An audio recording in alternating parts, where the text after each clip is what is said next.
Yeah, thank you. Thank you, Matang.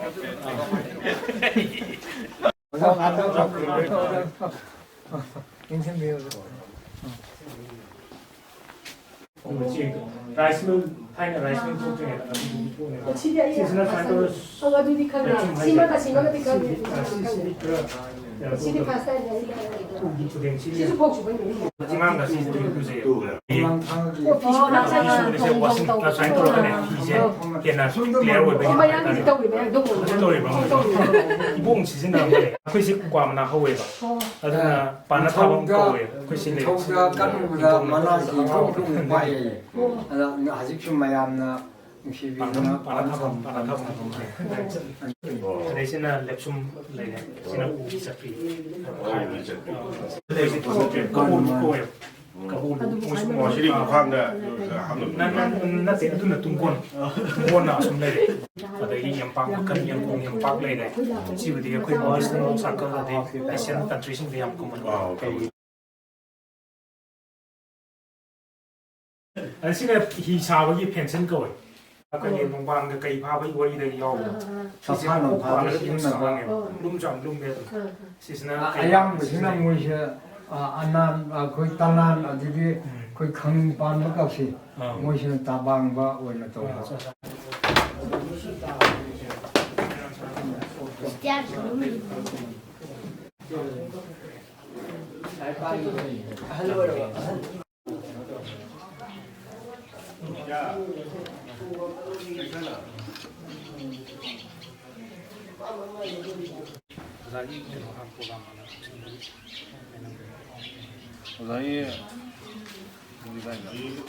Saya sih kan tu okey, kita tu kan ni, kita tahu ni tu.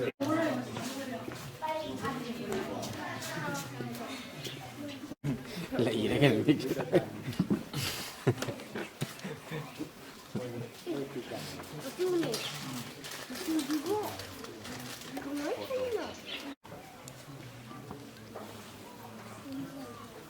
Anh chỉ được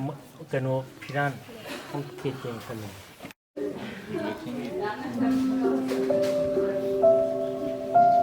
Cái gì không biết làm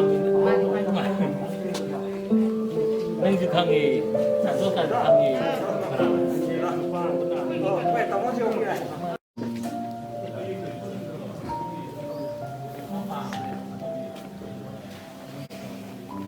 few days back, Donald, he was here and we screened that Loktak Phumsan and about documentary about the burning of the huts here. And from time to time, we have been organizing literary programs, group photo exhibition is for the first time we are organizing here. And it's almost 5 years old. And mainly we are collecting all the tools and equipment used by the fishing community, which are no longer found today. So I think it's it's a form of resistance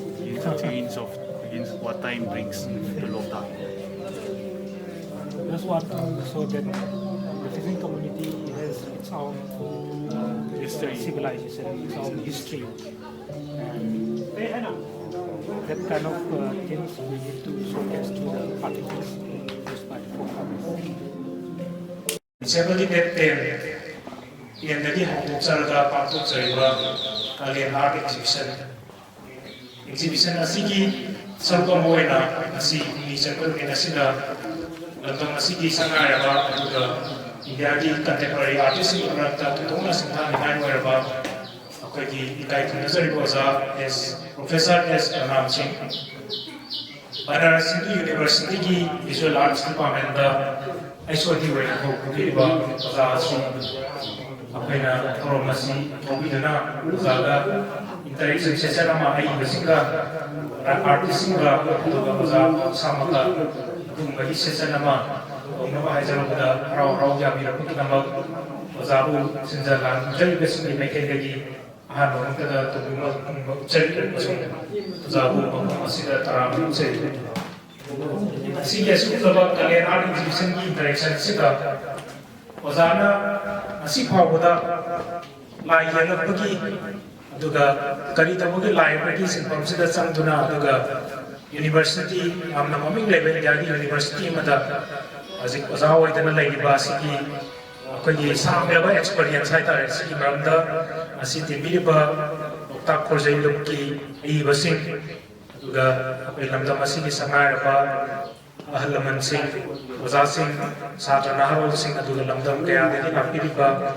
ꯑꯥꯔꯠꯄꯨ ꯅꯨꯡꯁꯤꯕꯤꯕ ꯏꯆꯤꯜ ꯏꯅꯥꯎꯁꯤꯡ आर्टिस्टिंग पुनमकुसु असिगी programme सरुक याबिनबा मयामना हुंदन नोलुचरी ओजागी मरमदा यामना हेना आइना यामना कन्ना खंजरुद्रगसु आइना खंजबा खरा मयामना मफमदा पाउदमजरी मदुदि ओजागी painting असि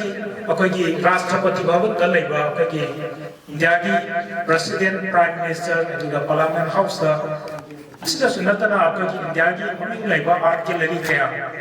असलेसदा exhibition तौदना दुगा ओजागी अयकपा लाई कया हारिबा ममिंग लेबा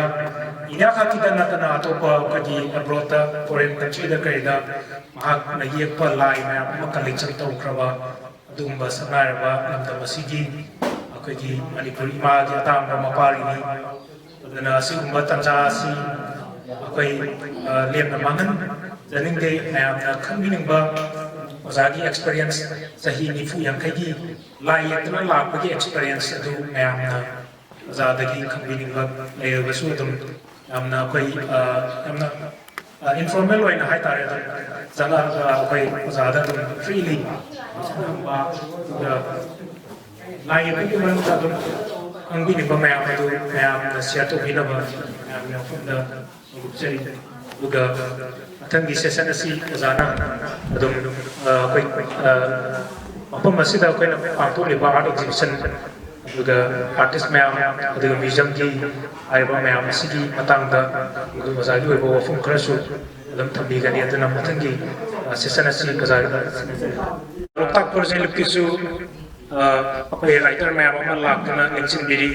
अखोई लोकताक प्रोजेक्ट लुकी सेक्रेटरी अखोई ओजा सनायमा जोजे मरांग मल्टीपर्पस हायर सेकेंडरी की वाइस प्रिंसिपल चोइबिरिबा अखोई ओजा सनायमना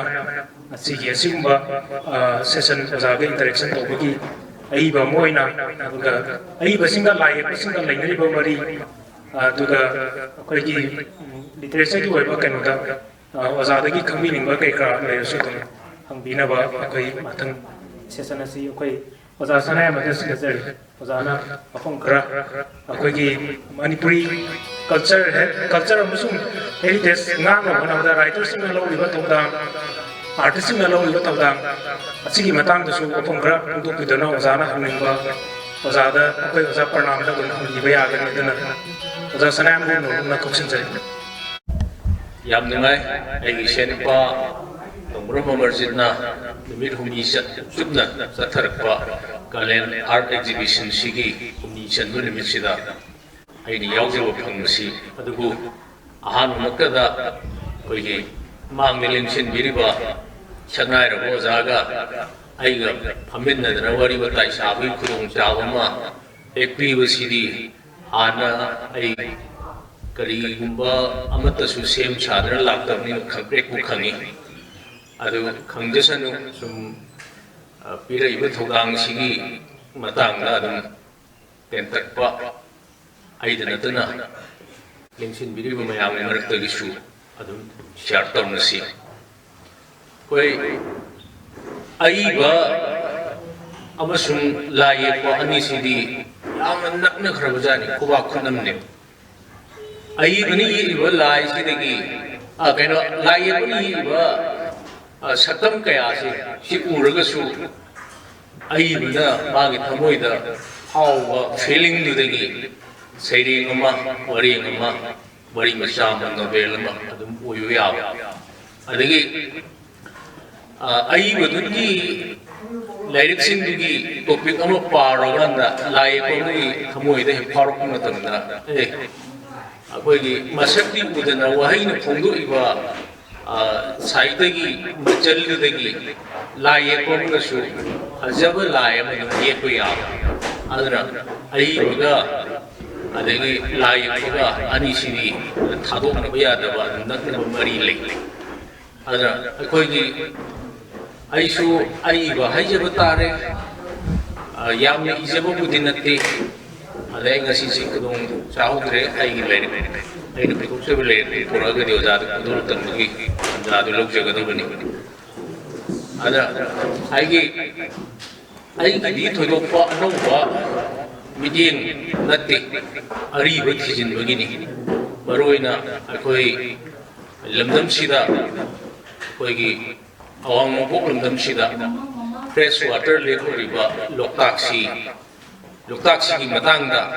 koigi maiba maibi mayam amanasu koigi ishaida adagi sumna saitharo loina hek hairakpa matamdasu koigi loktak isai mapal sum panghai da haiba ada aina isai siga aina thingjamna isa mapal le sum thingno ada isai si kai noina aina sum kum thirga ni isai si di tu khong oi leram adurgadi mayam na hana isai mapal le na se thanari si di loktak man di musidi la le isai mapal hai ga dur si di loktak ta ta maru oi ba tu khong mapal khaki maram ne iba lai ma chulay loktak isai mapal hai na ai ba na puthok pulay adaman pal mishi isai ai si tu khong ni aduga loktak man si di loktak si gi manung da pacha mapal khak lei ba adugi maram da iba ni adama si aina puthok chaning basu kui na ningjar ko aduga koigi sahi khudingi meragi purnima da loktak numit aidana sum palum tawwa koigi manipur legislative assembly ki deputy speaker oibiramba thanga acb kai khunjariba koigi kaka krishnam sanayama mara si amkan hona jaba adu loktak de gi thorum si man mapung oina sum satharakpa 2015 sida kanghawdana ai nakta changira mane ngo ai loktak isham mapal sigi maramda lai musama di puthokni ai ngamdre ada nangon sinarage nang singtu puthok ngamre yemo ai su khala khangge loina ai kaka ai madui thogang logjerage na hai aduga hana gi thidna lakwa di phangdra adagi ahlaman mayamagi kuya da sanchin jadana hangjabada su mami shami oina khargadam pallaga khangdam adagi ai si thaudang du pangthok jage ni yarure aduga amam lambi mari di chatliye adai pungning di loktak lere mi si khoram maganda ai ningjabase machim tadi pangthok jage na adai na moirang da ahlama aina lere moirang kai sidagi moirang patlau sida ai khangnaba masu ari badiam thawayawba aduga magi mapadu koi dau thangjingi maibu ramba amma ada mangom dang ta tanegi haina sanga ne lambi de thingne loktak le migi magi thojani phangba horam ni ko ada karai de mo hai ai ma mai na tu luxury bani ni ai sumai to dana thoda am sin na pangthok to ya de ne koi no hokna anam khui lai ri ma le yimu law koksin bi dana mana koi boy athaba ma puthore adu si yengu nang photo kapudi aro ko nayum na pushi aro azin nang sin ger si yum si ai yum si pham sin ge da ne kang chi ku matam ne matam do ada aina numir humni sang na sum par ga sille ahandu thambiram bi ahandu lai ma shu gi khang ni wat ahanni ma gi ku i da yen khangjam ada aina sum par ga mathang marau sum yeng ka ga ning mu si thungdre adagi ai gi ina warangan khai gi lai ri da RK mai pak sana ina ma si phal le gi hom aga moirang de lai sibani ada ma di lai shu ra hai ba mi ni aduga moirang gi ari bi singi maram da shu sum khara i de thamam ada ina ma gi mashu Ajit Kumar sida bungo noi pupuna sum bai maram da kari i de thamam lai bra ai aswaja Hindustan boy mana koi pupun iram mamlei hai asa dong ti yeng ye man pirak sai ꯑꯍꯥꯟꯕ ꯐꯪꯈꯤꯕꯗꯨꯒ ꯑꯀꯣꯟꯕ ꯐꯪꯉꯤꯁꯤꯒ ꯆꯨꯡꯁꯤꯟꯅꯅ ꯌꯦꯡꯀꯥꯟꯗꯗꯤ ꯑꯀꯣꯟꯕꯒꯤꯁꯤꯅ ꯈꯔ systematic ꯅꯥꯏꯅ ꯃꯊꯪ ꯃꯅꯥꯎꯁꯤ ꯏꯔꯝꯕ ꯊꯦꯡꯅꯩ ꯑꯅꯤꯗꯨ ꯆꯨꯡꯁꯤꯟꯅꯔꯀꯥꯟꯗ ꯑꯩꯅ ꯑꯃꯨꯛ ꯑꯩꯈꯣꯏꯒꯤ ꯂꯣꯛꯇꯥꯛ ꯈꯣꯔꯖꯩꯂꯨꯞꯀꯤ ꯑꯩꯈꯣꯏ ꯂꯩꯕꯤꯔꯤꯕ ꯑꯍꯜ ꯂꯃꯟꯁꯤꯡ ꯃꯔꯨꯞ ꯃꯄꯥꯡꯁꯤꯡ ꯇꯥꯟꯅꯔꯀꯥꯟꯗ ꯁꯨꯃꯥꯏꯅ ꯑꯩ ꯊꯛꯇꯝ ꯑꯃꯗꯤ ꯁꯥꯒꯠꯄ ꯉꯝꯃꯦ ꯁꯤ ꯌꯥꯔꯗ꯭ꯔꯥ ꯍꯥꯏꯅ ꯑꯗꯒꯤꯗꯤ ꯌꯥꯝ ꯍꯥꯊꯨ ꯍꯥꯊꯨꯅ ꯆꯨꯝꯅꯒꯤ ꯀꯣꯄꯤ 50 ꯐꯥꯎ ꯐꯥꯗꯕꯤꯗ 30-30 ꯈꯛꯇꯪ ꯅꯝꯃꯒ ꯅꯨꯃꯤꯠꯇꯨꯗ ꯌꯦꯟꯊꯣꯛꯈꯤꯕꯗꯨ ꯃꯄꯥꯟꯗ ꯑꯩꯈꯣꯏꯒꯤ ꯔꯤꯁꯔꯁ ꯇꯧꯕ ꯑꯉꯥꯡꯁꯤꯡꯅ ꯄꯤꯌꯨ ꯍꯥꯏꯕꯗꯒꯤ ꯑꯩ ꯏꯁꯥꯒꯤ ꯀꯣꯄꯤ ꯐꯥꯎꯕ ꯐꯪꯍꯧꯗꯦꯕ ꯑꯗꯩ ꯃꯁꯤꯒꯤ ꯅꯨꯡꯉꯥꯏꯇꯕꯁꯤꯅ ꯃꯊꯪ ꯂꯣꯛꯇꯥꯛꯀꯤ ꯃꯔꯝꯗ ꯔꯤꯁꯔꯁ ꯇꯧꯕ ꯏꯆꯥ ꯏꯅꯥꯎꯁꯤꯡ ꯃꯌꯥꯝ ꯑꯃ ꯑꯩ ꯅꯥꯛꯇ ꯆꯪꯁꯤꯜꯂꯛꯄꯗꯒꯤ ꯅꯨꯡꯉꯥꯏꯇꯗꯅ ꯑꯩꯅ ꯑꯃꯨꯛ ꯃꯁꯤ 2017ꯗ ꯀꯣꯄꯤ 1000 ꯅꯝꯃꯀꯥꯟꯗ ꯑꯩ ꯊꯤꯖꯤꯟꯕ ꯂꯥꯛꯏꯕ ꯍꯪꯕ ꯂꯥꯛꯏꯕ ꯏꯆꯥ ꯏꯅꯥꯎꯁꯤꯡꯗꯨꯗ ꯑꯩ ꯃꯈꯣꯏꯒꯤ ꯃꯅꯤꯡ ꯊꯨꯡꯅꯕ ꯑꯩ ꯃꯃꯜꯒ ꯂꯧꯗꯅ ꯑꯗꯨꯝ ꯄꯤꯖꯕꯅꯤ ꯑꯗꯨꯒ ꯗꯔꯀꯥꯔ ꯂꯩꯕ ꯍꯦꯛ ꯍꯪꯉꯛꯄ ꯀꯥꯡꯕꯨꯗꯨꯁꯨ ꯑꯩ ꯑꯗꯨꯝ ꯐ꯭ꯔꯤ ꯑꯣꯐ ꯀꯣꯁꯇ ꯑꯗꯨꯝ ꯌꯦꯟꯖꯕꯅꯤ ꯑꯗ ꯑꯩꯒꯤ ꯂꯣꯏꯅꯕꯤꯅꯕꯨ ꯍꯥꯏ ꯅꯪ ꯂꯥꯏꯔꯤꯛꯁꯤ ꯌꯦꯟꯕꯗꯗꯤ ꯂꯣꯏꯔꯛꯀꯗꯧꯔꯦ ꯑꯅꯝꯕꯅꯤ ꯑꯩ ꯄꯨꯊꯣꯛꯈꯤꯕꯅꯤꯀꯣ ꯍꯥꯏ ꯅꯪ ꯅꯃꯤꯡꯗ ꯐꯣꯡꯉꯤꯁꯤ ꯑꯩꯅ ꯄꯨꯊꯣꯛꯑꯒ ꯅꯪ ꯅꯃꯤꯡꯗ ꯐꯣꯡꯉꯤꯁꯤ ꯅꯪ ꯅꯃꯤꯡꯁꯨ ꯑꯗꯨꯝ ꯑꯩꯒ ꯂꯣꯏꯅꯅ ꯑꯗꯨꯝ ꯂꯩꯍꯧꯔꯗꯕꯅꯤ ꯑꯗꯨꯕꯨ ꯍꯦꯟꯕ ꯂꯩꯄꯣꯟꯇꯦ ꯏꯕꯦꯝꯃ ꯍꯥꯏ ꯑꯁꯨꯝ ꯅꯣꯛꯅꯕꯁꯨ ꯂꯩ ꯑꯗꯨꯒꯤ ꯃꯊꯪꯗ ꯑꯩꯈꯣꯏꯒꯤ ꯁ꯭ꯀꯣꯂꯔ ꯈꯔꯅ ꯀ꯭ꯔꯤꯇꯤꯛ ꯈꯔꯅ ꯁꯨꯝ ꯃꯣꯠ ꯄꯤꯕꯤꯔꯛꯏ ꯅꯨꯡꯉꯥꯏ ꯈꯕꯔꯗꯁꯨ ꯏꯕꯤꯔꯛꯏ ꯑꯗꯨꯅ ꯈꯔꯛꯄꯝ ꯁꯅꯥꯌꯥꯏꯃꯅ ꯄꯨꯊꯣꯛꯏꯕ ꯂꯣꯛꯇꯥꯛ ꯏꯁꯥ ꯃꯥꯄꯜꯁꯦ ꯃꯁꯤ ꯂꯣꯛꯇꯥꯛꯀꯤ ꯃꯔꯝꯗ ꯈꯪꯕꯗ ꯌꯥꯝꯅ ꯃꯔꯨꯑꯣꯏꯕ ꯋꯥꯐꯝ ꯃꯌꯥꯝ ꯑꯃ ꯌꯥꯎꯔꯦ ꯍꯧꯖꯤꯛꯃꯛꯀꯤꯗꯤ ꯂꯣꯛꯇꯥꯛꯀꯤꯗ ꯑꯁꯤꯅ ꯈ꯭ꯋꯥꯏ ꯃꯔꯨꯑꯣꯏꯕ ꯂꯥꯏꯔꯤꯛ ꯑꯣꯏꯔꯦ ꯄꯤꯛꯆꯔꯒꯁꯨ ꯑꯩꯅ ꯌꯥꯝ ꯊꯥꯒꯠꯄꯤꯔꯛꯄ ꯍꯣꯏꯔꯦꯡꯒꯤ ꯑꯣꯖꯥ ꯄ꯭ꯔꯣꯐꯦꯁꯔ ꯕꯤꯍꯥꯔꯤ ꯑꯗꯒꯤ ꯁꯂꯥꯝꯒꯤ ꯑꯣꯖꯥ ꯇꯣꯝꯕ ꯑꯗꯒꯤ ꯑꯩꯒꯤ ꯏꯆꯟꯅꯨꯄꯤ ꯗꯥꯛꯇꯔ ꯎꯃꯥꯕꯇꯤ ꯃꯈꯣꯏꯅꯁꯨ ꯑꯩꯒꯤ ꯂꯥꯏꯔꯤꯛꯁꯤꯒꯤ ꯃꯔꯝꯗ ꯈꯕꯔꯗ ꯑꯗꯩ ꯖꯔꯅꯦꯜꯗ ꯀꯔꯤꯗ ꯁꯨꯝ ꯅꯩꯅꯕꯤꯗꯅ ꯐꯣꯡꯉꯤ ꯅꯨꯡꯉꯥꯏ ꯑꯗ ꯂꯣꯛꯇꯥꯛꯁꯤꯒꯤ ꯃꯔꯝꯗ ꯑꯩꯈꯣꯏꯅ ꯈꯪꯒꯗꯕꯗꯤ ꯌꯥꯝ ꯋꯥꯠꯂꯤꯑꯕ ꯑꯗ ꯍꯧꯖꯤꯛ ꯂꯥꯏ ꯌꯦꯛꯄ ꯃꯌꯥꯝ ꯑꯃꯗ ꯑꯩ ꯈꯨꯗꯣꯜ ꯇꯝꯖꯒꯦ ꯑꯩꯅ ꯄꯨꯊꯣꯛꯆꯔꯤꯕ ꯂꯣꯛꯇꯥꯛ ꯏꯁꯥ ꯃꯥꯄꯜꯁꯤ ꯄꯥꯔꯀꯥꯟꯗ ꯇꯣꯉꯥꯟꯕ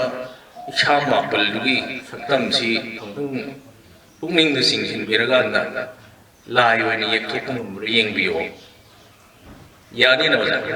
ꯌꯥꯅꯤ ꯑꯗꯩ ꯑꯩꯈꯣꯏꯒꯤ ꯂꯣꯛꯇꯥꯛꯁꯤ ꯀꯔꯝꯕ ꯃꯇꯝꯗꯒꯤ ꯂꯩꯔꯛꯄ ꯍꯧꯔꯛꯈꯤꯕꯒꯦ ꯑꯗꯨꯒ ꯂꯣꯛꯇꯥꯛꯁꯤꯒꯤꯗ ꯁꯥꯒꯣꯟꯅꯔꯤꯕ ꯇꯣꯉꯥꯟꯕ ꯑꯩꯈꯣꯏꯒꯤ ꯂꯥꯏꯅꯤꯡꯊꯧ ꯄꯥꯈꯪꯕ ꯑꯃꯁꯨꯡ ꯃꯥꯒꯤ ꯂꯣꯏꯅꯕꯤ ꯂꯩꯃꯔꯦꯟꯁꯤꯡ ꯃꯁꯤꯒꯤ ꯃꯃꯤꯡ ꯇꯣꯉꯥꯟꯅ ꯖꯒꯥꯒꯤ ꯂꯩꯔꯤꯕ ꯑꯗꯒꯤ ꯇꯣꯉꯥꯟꯕ ꯏꯁꯥ ꯃꯥꯄꯜꯁꯤꯗ ꯂꯩꯔꯤꯕ ꯃꯐꯝꯁꯤꯡꯁꯤꯒꯤ ꯂꯝꯕꯤꯂꯣꯟꯒꯤ ꯃꯇꯥꯡ ꯁꯤꯗꯁꯨ ꯋꯥꯔꯤ ꯃꯇꯦꯛ ꯄꯜꯂꯤꯁꯤꯡꯁꯤꯗ ꯑꯩꯈꯣꯏꯒꯤ ꯂꯥꯏ ꯌꯦꯛꯄꯤꯕꯁꯤꯡꯅ ꯃꯁꯤ ꯄꯥꯕꯤꯔꯀꯥꯟꯗ ꯁꯛꯇꯝ ꯑꯣꯏꯅ ꯁꯥꯒꯠꯄꯗꯁꯨ ꯌꯥꯝ ꯀꯥꯟꯅꯅꯤꯅ ꯑꯩ ꯈꯟꯖꯩ ꯑꯗꯨꯅ ꯑꯩ ꯊꯣꯏꯗꯣꯛꯄ ꯋꯥꯍꯪ ꯂꯩꯖꯗꯦ ꯑꯩ ꯁꯦꯝ ꯁꯥꯗ꯭ꯔꯁꯨ ꯂꯥꯛꯆꯕ ꯅꯠꯆꯗꯦ ꯑꯗꯨ ꯑꯩꯈꯣꯏꯒꯤ ꯁꯤꯒꯤ ꯃꯇꯥꯡꯗꯗꯤ ꯑꯩꯈꯣꯏ ꯏꯀꯥꯏ ꯈꯨꯝꯅꯖꯔꯤꯕ ꯑꯣꯖꯥꯅ ꯑꯗꯨꯝ ꯉꯥꯡꯕꯅ ꯐꯒꯅꯤꯅ ꯑꯩ ꯈꯟꯖꯩ ꯑꯩꯈꯣꯏ ꯇꯁꯦꯡꯕꯗꯤ ꯏꯁꯥꯅ ꯑꯩꯈꯣꯏꯅ ꯑꯣꯖꯥꯁꯦ ꯏꯟꯇ꯭ꯔꯣꯗ꯭ꯌꯨꯁ ꯇꯧꯖꯒꯗꯕꯅꯤ ꯏꯟꯇ꯭ꯔꯣꯗ꯭ꯌꯨꯁ ꯇꯧꯕꯗ ꯋꯥꯠꯍꯧꯕꯅ ꯑꯣꯖꯥꯒꯤ ꯑꯦꯛꯁꯄꯤꯔꯤꯌꯦꯟꯁ ꯃꯌꯥꯝ ꯄꯥꯏꯍꯧꯗ꯭ꯔꯦ ꯑꯦꯛꯁꯄꯤꯔꯤꯌꯦꯟꯁ ꯃꯌꯥꯝꯗꯣ ꯑꯗꯨꯝ ꯏꯆꯝ ꯆꯝꯅ ꯑꯗꯨꯝ ꯑꯩꯈꯣꯏꯅ ꯍꯪꯕ ꯈꯣꯠꯄ ꯈꯪꯅꯤꯡꯕ ꯂꯩꯕꯗꯣ ꯑꯗꯨꯝ ꯑꯣꯖꯥꯅꯁꯨ ꯑꯗꯨꯝ ꯐ꯭ꯔꯤꯂꯤ ꯑꯗꯨꯝ ꯁꯤ ꯇꯧꯋꯤ ꯏꯁꯥꯏ ꯍꯥꯏꯗꯤ ꯏꯝꯐꯥꯜꯒꯤ ꯀꯔꯝꯕ ꯁ꯭ꯀꯨꯜꯗ ꯇꯝꯃꯒ ꯑꯗꯒꯤ MA FA ꯑꯗꯒꯤ ꯃꯊꯪ ꯀꯥꯏꯗ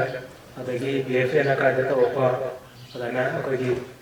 ꯀꯃꯥꯏꯅ ꯑꯩꯈꯣꯏ ꯕꯅꯥꯔꯁ ꯌꯨꯅꯤꯚꯔꯁꯤꯇꯤꯗ ꯆꯪꯈꯤꯕ ꯍꯥꯏꯕꯅꯆꯤꯡꯕ ꯃꯌꯥꯝ ꯂꯥꯏꯐꯀꯤ ꯇꯣꯉꯥꯟꯕ ꯑꯩꯈꯣꯏꯅ ꯈꯪꯗꯕ ꯑꯦꯔꯤꯌꯥꯗ ꯑꯣꯖꯥꯅ ꯈꯔ ꯑꯗꯨꯝ ꯃꯌꯥꯝꯒꯤ ꯑꯥꯔꯇꯤꯁꯁꯤꯡꯒꯤ ꯑꯗꯨ ꯔꯥꯏꯇꯔꯁꯤꯡꯗ ꯏꯟꯐꯣꯔꯃꯦꯁꯟ ꯑꯣꯏꯅꯕ ꯑꯗꯨꯝ ꯑꯣꯖꯥꯅ ꯈꯔ ꯑꯗꯨꯝ ꯍꯥꯏꯂꯥꯏꯠ ꯇꯧꯕꯤꯌꯨ ꯑꯍꯥꯟꯕꯗ ꯉꯁꯤꯒꯤ ꯀꯥꯂꯦꯟ ꯑꯥꯔꯠ ꯑꯦꯛꯖꯤꯕꯤꯁꯟꯗ ꯑꯩꯕꯨ ꯁꯔꯨꯛ ꯌꯥꯕꯒꯤ ꯇꯥꯟꯖꯥ ꯐꯪꯕꯁꯤ ꯑꯩ ꯌꯥꯝ ꯅꯨꯡꯉꯥꯏꯖꯩ ꯑꯗꯨ ꯑꯃꯔꯣꯝꯗ ꯍꯥꯏꯔꯒꯗꯤ ꯌꯥꯝꯅ ꯊꯥꯖꯔꯨꯗꯕ ꯁꯣꯝꯕ ꯃꯣꯏꯔꯥꯡꯗ ꯑꯩꯈꯣꯏꯒꯤ ꯇ꯭ꯔꯥꯏꯕꯦꯜ ꯂꯣꯛꯇꯥꯛꯇ ꯐꯣꯛꯂꯣꯔ ꯃ꯭ꯌꯨꯖꯤꯌꯝ ꯌꯥꯝ ꯊꯥꯖꯕꯅꯤ ꯑꯗꯨ ꯌꯥꯝ ꯊꯥꯒꯠꯅꯤꯡꯉꯥꯏꯅꯤ ꯁꯨꯃꯥꯏꯅ Mioiba ina sai ki tradition ki oiba chandra ko myam do kai matam gi matong ina mang to ne collection to sai ne so yeng jere museum sida ya na paje juga ngasi ki mata ai ki introduction ki mata da jamna samlap na ai lije ke 1977 da di ai so pa na thukra na Kolkata da adu de ki Kolkata chahi manga agi aina diploma matum do de sai manga ki course chalam practical na tane adu theory gi part am te yaw gi de adu ga ai ko ina degree on na ba start am ko to gi adu de gi ko ise masaki start to ga kamu si ko ke lalu sada police da lokap ta kai hinga ma len ke adu sahi manga sang to si sahi to chai mo mang ja ga adugi matung da 1983 da ai Shantiniketan da ai post diploma sahi ani gi amuk tamje aduga 1985 da ai Banaras Hindu University da masagi lecturer ki post da ai join to jone adu mata si wari si am da hari diam na su kan to nuai bai da ne ai gi guru Vikas Bhattacharya mau Kolkata da ai magi wasi ki am ya inspired over magi na yekba maram da ai na kara imitation to ko makha ho ke ma to ma na siki live by bisi any great artist kana magi ko ibadra kara ba gi makha to influence kara de loi le nei ai so ma na kara le na ki classmate na senior student na ma na hai rakhe adu mahal matum dagi isa yo identity ama nana ba abdi I'm not a Vikas Bhattacharya mane wo ai mai te ji ko yi so ga ga ko pa sai ni fu le ne ara jo hindi la ya ba expression to be khara karo ko so be ma nga bi ne adu mutum da ko ke keji suram ne go ai na mo punje guru ai na adu mutum da ma chi baroda le mane adu baroda da itam me khali mai ma khas mani am sa na ki ma artist apa apa ke am nai aduna ina ki apply to lai ki matan da ma Shantiniketan lai ha di ko Shantiniketan da isi apply to aduga phagi Banaras changja ki su masi su yamna kaitne si lai pa ba hai dara jon san ba hai dara December da magi advertisement to ti ma phagi kala hon da di yam community art community am lo oja ka sat ra ya am na naksin na le na ko oja ta mai ko da hai mo Manida, Sanada, Laluda, Rokai Pai. When I am Yamna, Chatra Ozaga Yam National. We classic Tareti theory, Horga, Puntarama, Baroda, the Pratki Losin. Don't the lunchtime, Matung the library, Matamamu, I think Matung the Isana, Tabak, Shuninga, Montinda, Ozazi Shumo,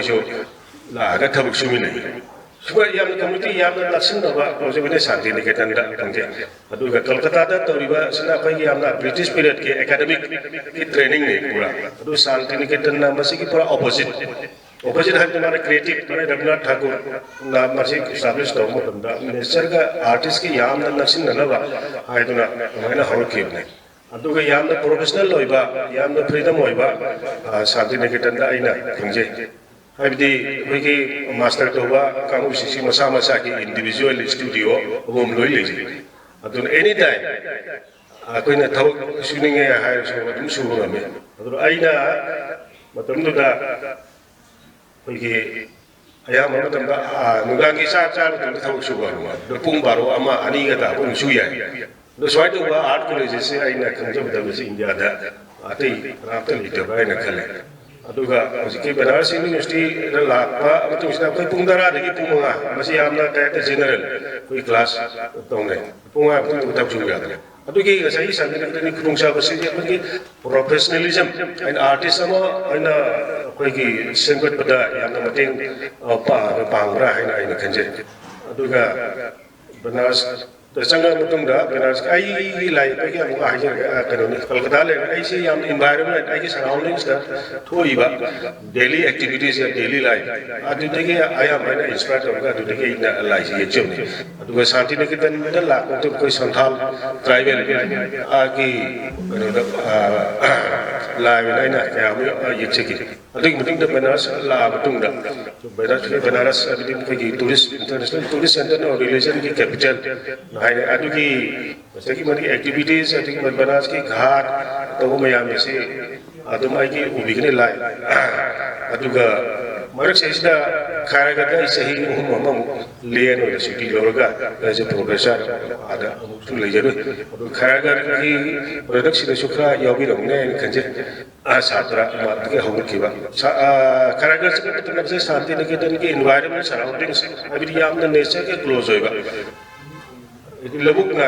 question बा market मचा में ले market जैसे पुंग करे निबान है close लगे अदुगा railway station पाइगी ना पाइगी mini निफु मगा पुंग मा अदुरे करिंता कोई एंटरटेनमेंट होगी कनोसी आमत लेते अदुना वा अमा थबक सुगे हाय तारदी असगी 24 आवर मागी मतम लोइना फ्री हो अदुगा आइना सेजै लाइ मा येंगा असगी अमा बोनी है ना रियलसी की उसी माँ का सवाइजम रंजन है ना महिला तो सवाइजम रंजन दी मारी सत्तर एमएफए तो मारी करतो कंप्लीट हो गया बॉडी दी चेंग रहा भी दी सही के एनवायरनमेंट की सिटी भी ले बजे अदु लेते हो ना और चेंग तो सवाइजम तो भाई आर्टिस्ट sama और ये हाई बिता रही थी मासा की आई की पांडम मंगो लोइना ना खांग वकन बा एनी जगह में तो एडजस्ट हुआ ngamba wasa ina ka haidare ka thaja baidare pa history da shuka phangje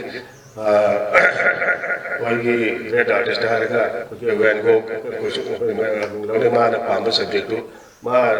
chal ga thire ga ma na ye ba adu ma na adu ki chal bi adu ma ki cha ta ne kan ge ba adu susun na mo na ma se artist ma ki yamna ata ka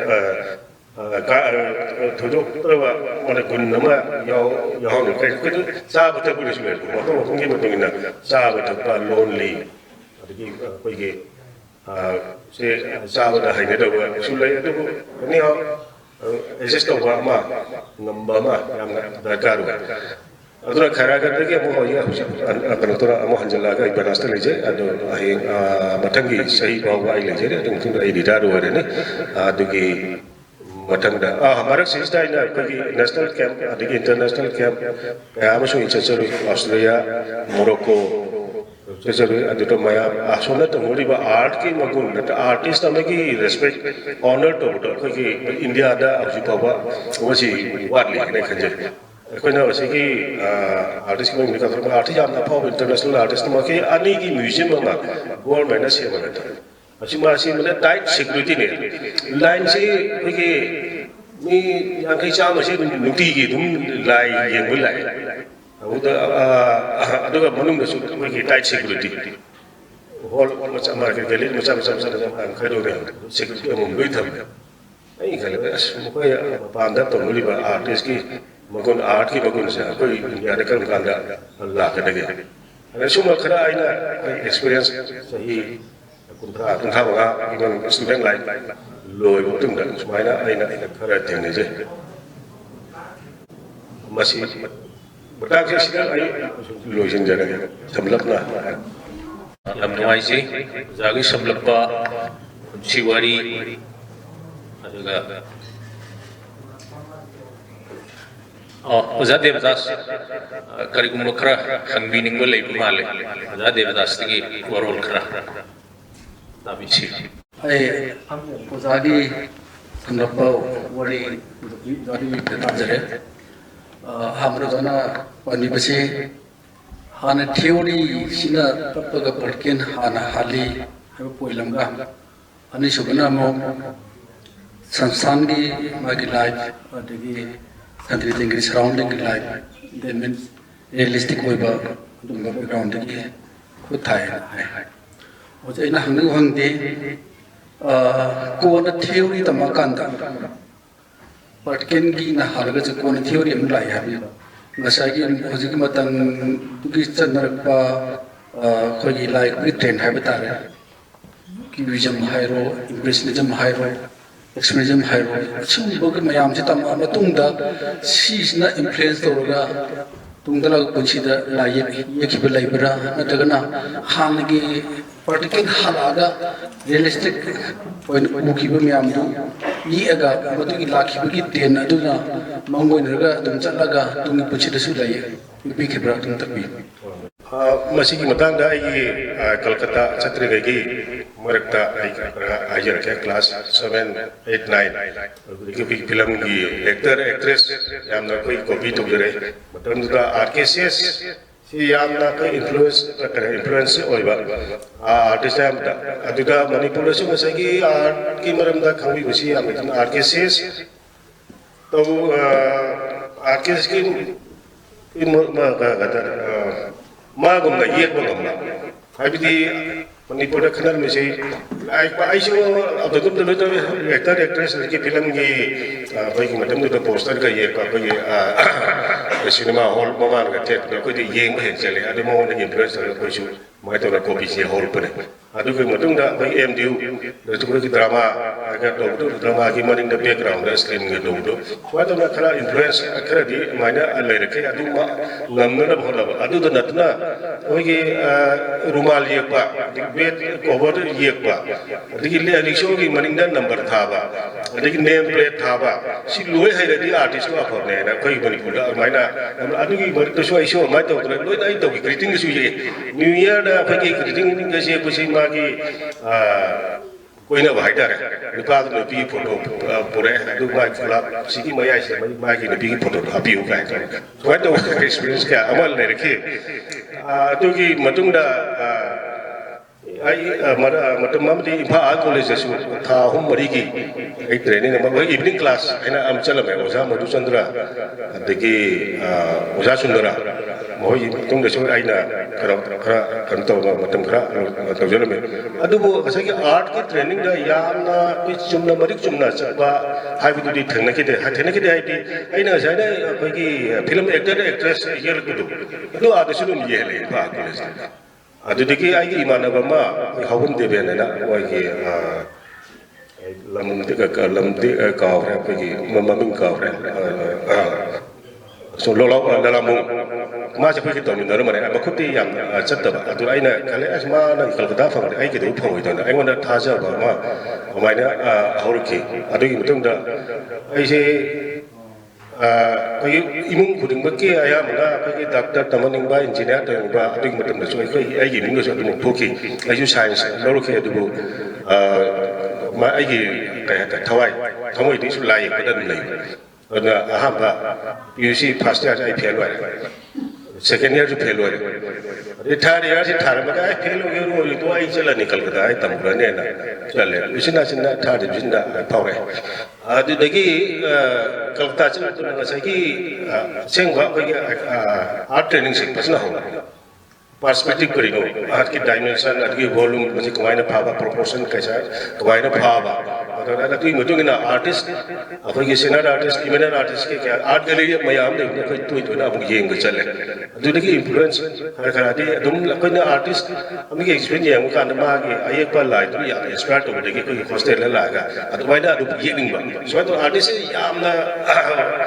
कोई मोइगे experience Young तुंगदी असाइगे माना सिजनरी technique अदगी मागी colour application या colour combination अदगी मागी texture मयाम से कुछ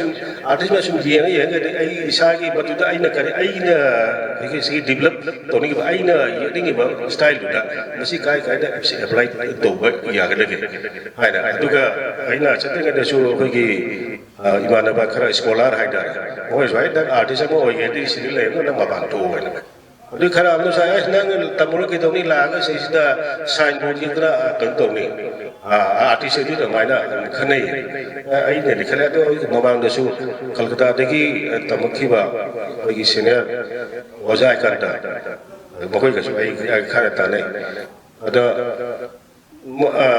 आई हाय आई मणिपुर दी आई हनिंग दे मोय समाले दे हिने I like बा मोयना मसक नाय बा मोयना सैकी mainstream contemporary Indian art की जो कनोसेसदा सिनेरियो सिस्टेसा आइसु याव ngam as an artist I know that आई ने सुम येंगजबदा ओके नॉर्थ की साइड की एज नेशनल लेवल दा फावबा अमुता लेतौरा ने खले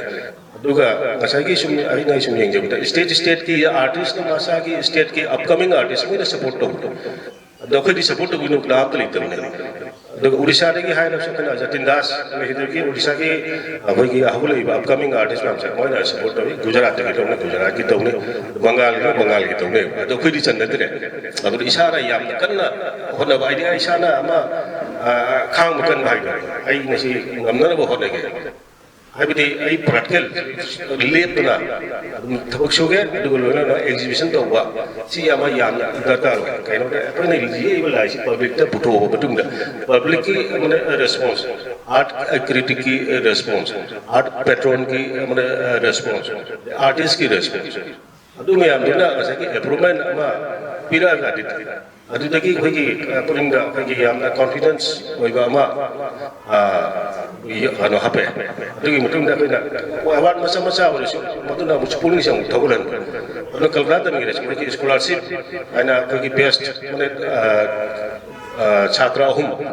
ꯑꯗꯨ ꯃꯇꯝꯗ ꯂꯨꯄꯥ 10,000 ꯊꯥ ꯂꯨꯄꯥ 10,000 ꯑꯗꯨꯅ ꯆꯍꯤ ꯑꯃꯗ ꯂꯨꯄा 100 ꯐꯪꯕ ꯑꯗꯨ 100 ꯐꯪꯕ ꯑꯩꯅ ꯑꯩꯅ ꯂꯥꯏ ꯌꯦꯛꯄ ꯑꯩꯒꯤ ꯂꯝꯁꯤꯗꯒꯤ ꯐꯪꯕꯅꯤ나 ꯁꯤꯗꯒꯤ ꯑꯥꯔꯠꯀꯤ ꯃꯦꯇꯔꯤꯌꯦꯜꯅꯤ ꯈꯪꯗꯦ ꯂꯥꯏꯔꯤꯛꯅꯤ ꯈꯪꯗꯦ ꯃꯥꯏꯅ ꯑꯩ ꯂꯩꯁꯜꯂꯦ ꯑꯗꯒꯤ ꯂꯥꯏ ꯑꯍꯥꯟꯕ ꯌꯣꯟꯕ ꯀꯥꯟꯗꯁꯨ ꯂꯨꯄꯥ ꯑꯩꯅ 3,000 ꯊꯥꯕ ꯑꯗꯨ ꯅꯤꯄꯥ ꯑꯃ ꯑꯩꯈꯣꯏ ꯅꯨꯃꯤꯠ 9ꯅꯤ ꯆꯠꯊꯕ ꯀꯩꯅꯣ ꯑꯦꯛꯖꯤꯕꯤꯁꯟꯅꯦ ꯑꯩꯒꯤ ꯂꯥꯏ ꯑꯁꯤ ꯅꯨꯃꯤꯠ 9ꯅꯤꯁꯤ ꯑꯩꯒꯤ ꯂꯥꯏꯗꯨ ꯃꯃꯥꯡꯗ ꯌꯦꯡꯉ ꯍꯟꯈꯤ ꯅꯨꯡꯇꯤꯒꯤ ꯂꯥꯛꯑ ꯍꯜꯂꯦ ꯑꯗꯨ ꯑꯦꯛꯖꯤꯕꯤꯁꯟ ꯂꯣꯏꯔꯕ ꯃꯇꯨꯡꯗ ꯃꯥꯅ ꯄꯣꯁ ꯀꯥꯔꯗ ꯆꯤꯊꯤ ꯑꯃ ꯏꯔꯛꯑꯦ ꯑꯩ ꯅꯪꯒꯤ ꯑꯩꯈꯣꯏꯒꯤ ꯀꯩꯅꯣ ꯂꯥꯏꯁꯦ ꯑꯩꯉꯣꯟꯗ ꯌꯥꯝꯅ ꯄꯥꯝꯖꯕꯅꯤ ꯑꯗꯨꯕꯨ ꯑꯩꯗꯤ ꯌꯥꯝꯅ ꯂꯋꯥꯔ ꯃꯤꯗꯜ ꯀꯩꯅꯣꯒꯤ ꯀ꯭ꯂꯥꯁꯅ ꯑꯗꯨꯃꯥꯏꯅ ꯑꯩ ꯑꯐꯣꯔꯗ ꯇꯧꯕ ꯉꯝꯃꯣꯏ ꯂꯨꯄꯥ 2,000 ꯄꯤ ꯉꯝꯅꯤ ꯆꯥꯏ ꯍꯣꯏ ꯍꯔꯥꯎ ꯀꯩꯅꯣ ꯁ꯭ꯇꯨꯗꯦꯟ ꯂꯥꯏꯐ ꯑꯗꯣ ꯑꯁ ꯀꯩꯅꯣ ꯇꯧꯔ ꯇꯦꯛꯁꯤꯗ ꯇꯧꯔ ꯑꯩꯈꯣꯏꯅ ꯇꯧꯔ ꯃꯥꯏ ꯃꯌꯨꯝꯗ ꯊꯤꯜꯂꯦ ꯑꯗꯨ ꯊꯤꯟꯕ ꯀꯥꯟꯗ ꯄꯩꯁꯥꯗꯤ ꯍꯧꯖꯤꯛ ꯅꯠꯇꯦ ꯑꯩ ꯕꯦꯡ ꯆꯠꯂꯒ ꯂꯧꯔꯦ ꯑꯗꯨꯒ ꯃꯥꯅ ꯂꯥꯏꯁꯤ ꯀꯥꯏꯗ ꯊꯦꯛꯀꯗꯕ ꯁꯤꯡꯁꯨ ꯇꯥꯛꯄꯤꯔꯝꯃꯤ ꯑꯗꯨ ꯌꯥꯝꯅ ꯀꯩ ꯍꯥꯏꯇꯥꯔꯦ ꯑꯥꯔꯠꯇ ꯌꯥꯝꯅ ꯑꯩꯅ ꯔꯦꯁꯄꯦꯛ ꯇꯝꯕ ꯑꯩꯅ ꯁꯨꯃꯥꯏꯅ ꯑꯩ ꯊꯦꯡꯅꯖꯔꯛꯄꯗ ꯁꯨꯃꯥꯏꯅ ꯂꯩ ꯑꯗꯨꯒ ꯑꯩꯈꯣꯏꯒꯤ ꯑꯦꯛꯖꯤꯕꯤꯁꯟ ꯇꯧꯕ ꯀꯝꯄꯤꯇꯤꯁꯟ ꯌꯥꯎꯕ ꯃꯁꯤ ꯌꯥꯝꯅ ꯗꯔꯀꯥꯔ ꯑꯣꯏ ꯑꯗꯨ ꯀꯜꯀꯇꯥꯒꯤ ꯉꯁꯥꯏꯒꯤ ꯏꯟꯚꯥꯏꯔꯟꯃꯦꯟꯁꯤ ꯑꯐꯥꯎꯕ ꯑꯥꯔꯇꯤꯁ ꯅꯟꯗꯂꯥꯜ ꯕꯣꯁ ꯑꯗꯒꯤ ꯕ꯭ꯔꯤꯇꯤꯁ ꯄꯤꯔꯤꯌꯠꯇꯒꯤꯁꯨ ꯃꯌꯥꯝ ꯑꯃ ꯑꯌꯦꯛꯄ ꯂꯥꯏ ꯑꯩꯈꯣꯏ ꯀꯩ ꯍꯥꯏꯇꯥꯔꯦ ꯃꯇꯝ ꯃꯇꯝꯒꯤ ꯃꯇꯨꯡꯏꯟꯅ ꯑꯗꯨꯝ ꯌꯦꯡꯕ ꯐꯪꯖꯩ ꯑꯗꯨꯗꯒꯤ ꯑꯩꯈꯣꯏꯒꯤ ꯋꯥꯈꯜꯁꯤ ꯆꯥꯎꯊꯣꯛꯄꯁꯨ ꯍꯦꯜꯂꯤ ꯑꯗꯨ ꯑꯥꯔꯠꯀꯤ ꯋꯥꯔꯜꯁꯤ ꯀꯗꯥꯏꯗꯒꯤ ꯀꯗꯥꯏꯐꯥꯎ ꯇꯧꯕ ꯌꯥꯕꯒꯦ ꯍꯥꯏꯕꯗꯨ ꯑꯩꯅꯁꯨ ꯎꯖꯕ ꯐꯪꯉꯦ ꯑꯗꯨꯒ ꯑꯩꯈꯣꯏꯒꯤ ꯀ꯭ꯂꯥꯁꯃꯦꯠ ꯀꯥꯡꯕꯨꯗꯁꯨ ꯀꯜꯀꯇꯥꯒꯤ ꯌꯥꯝꯅ ꯅꯨꯡꯉꯥꯏꯕ ꯑꯃꯅ ꯀ꯭ꯔꯤꯇꯤꯁꯤꯖꯝ ꯌꯥꯝ ꯀꯜꯂꯦ ꯀ꯭ꯔꯤꯇꯤꯁꯤꯖꯝꯒ ꯑꯦꯄ꯭ꯔꯤꯁꯤꯌꯦꯁꯟꯒꯁꯦ ꯂꯥꯏꯁꯤ ꯐꯖꯩ ꯐꯖꯗꯦ ꯑꯗꯨꯒꯤ ꯃꯔꯝꯗ ꯑꯩꯈꯣꯏ ꯅꯩꯅꯕ ꯑꯃ ꯇꯧꯋꯦꯕ ꯌꯥꯝ ꯑꯗꯨꯒ ꯁꯤꯅ ꯑꯩꯈꯣꯏꯗꯁꯨ ꯑꯩꯈꯣꯏꯒꯤ ꯒ꯭ꯌꯥꯟꯁꯦ ꯑꯃꯨꯛ ꯍꯦꯟꯒꯠꯍꯟꯕ ꯇꯥꯔꯦ ꯑꯩꯈꯣꯏꯗꯤ ꯊꯤꯑꯣꯔꯤꯗꯤ ꯌꯥꯎꯗꯦ ꯑꯩꯈꯣꯏꯗꯤ ꯗꯤꯄ꯭ꯂꯣꯃꯥꯗꯗꯤ ꯊꯤꯑꯣꯔꯤ ꯁꯨꯡꯌꯥꯎ ꯌꯥꯎꯗ꯭ꯔꯦ ꯑꯗꯨꯕꯨ ꯑꯩꯅ ꯉꯁꯥꯏꯒꯤ ꯀ꯭ꯌꯨꯕꯤꯖꯝ ꯅꯠꯇ꯭ꯔꯒ ꯏꯝꯄ꯭ꯔꯦꯁꯅꯤꯖꯝ ꯃꯣꯗꯔꯟ ꯑꯥꯔꯠꯀꯤ ꯉꯁꯥꯏꯒꯤ ꯃꯥꯒꯤ ꯕꯤꯒꯤꯅꯤꯡ ꯁꯤ ꯈꯪꯅꯤꯡꯕꯗꯒꯤ ꯑꯩꯈꯣꯏꯒꯤ ꯂꯥꯏꯕ꯭ꯔꯦꯔꯤꯁꯨ ꯕ꯭ꯔꯤꯇꯤꯁ ꯄꯤꯔꯤꯌꯠꯀꯤ ꯂꯥꯏꯕ꯭ꯔꯦꯔꯤꯅꯤ ꯑꯗꯨꯗ ꯑꯩꯈꯣꯏꯒꯤ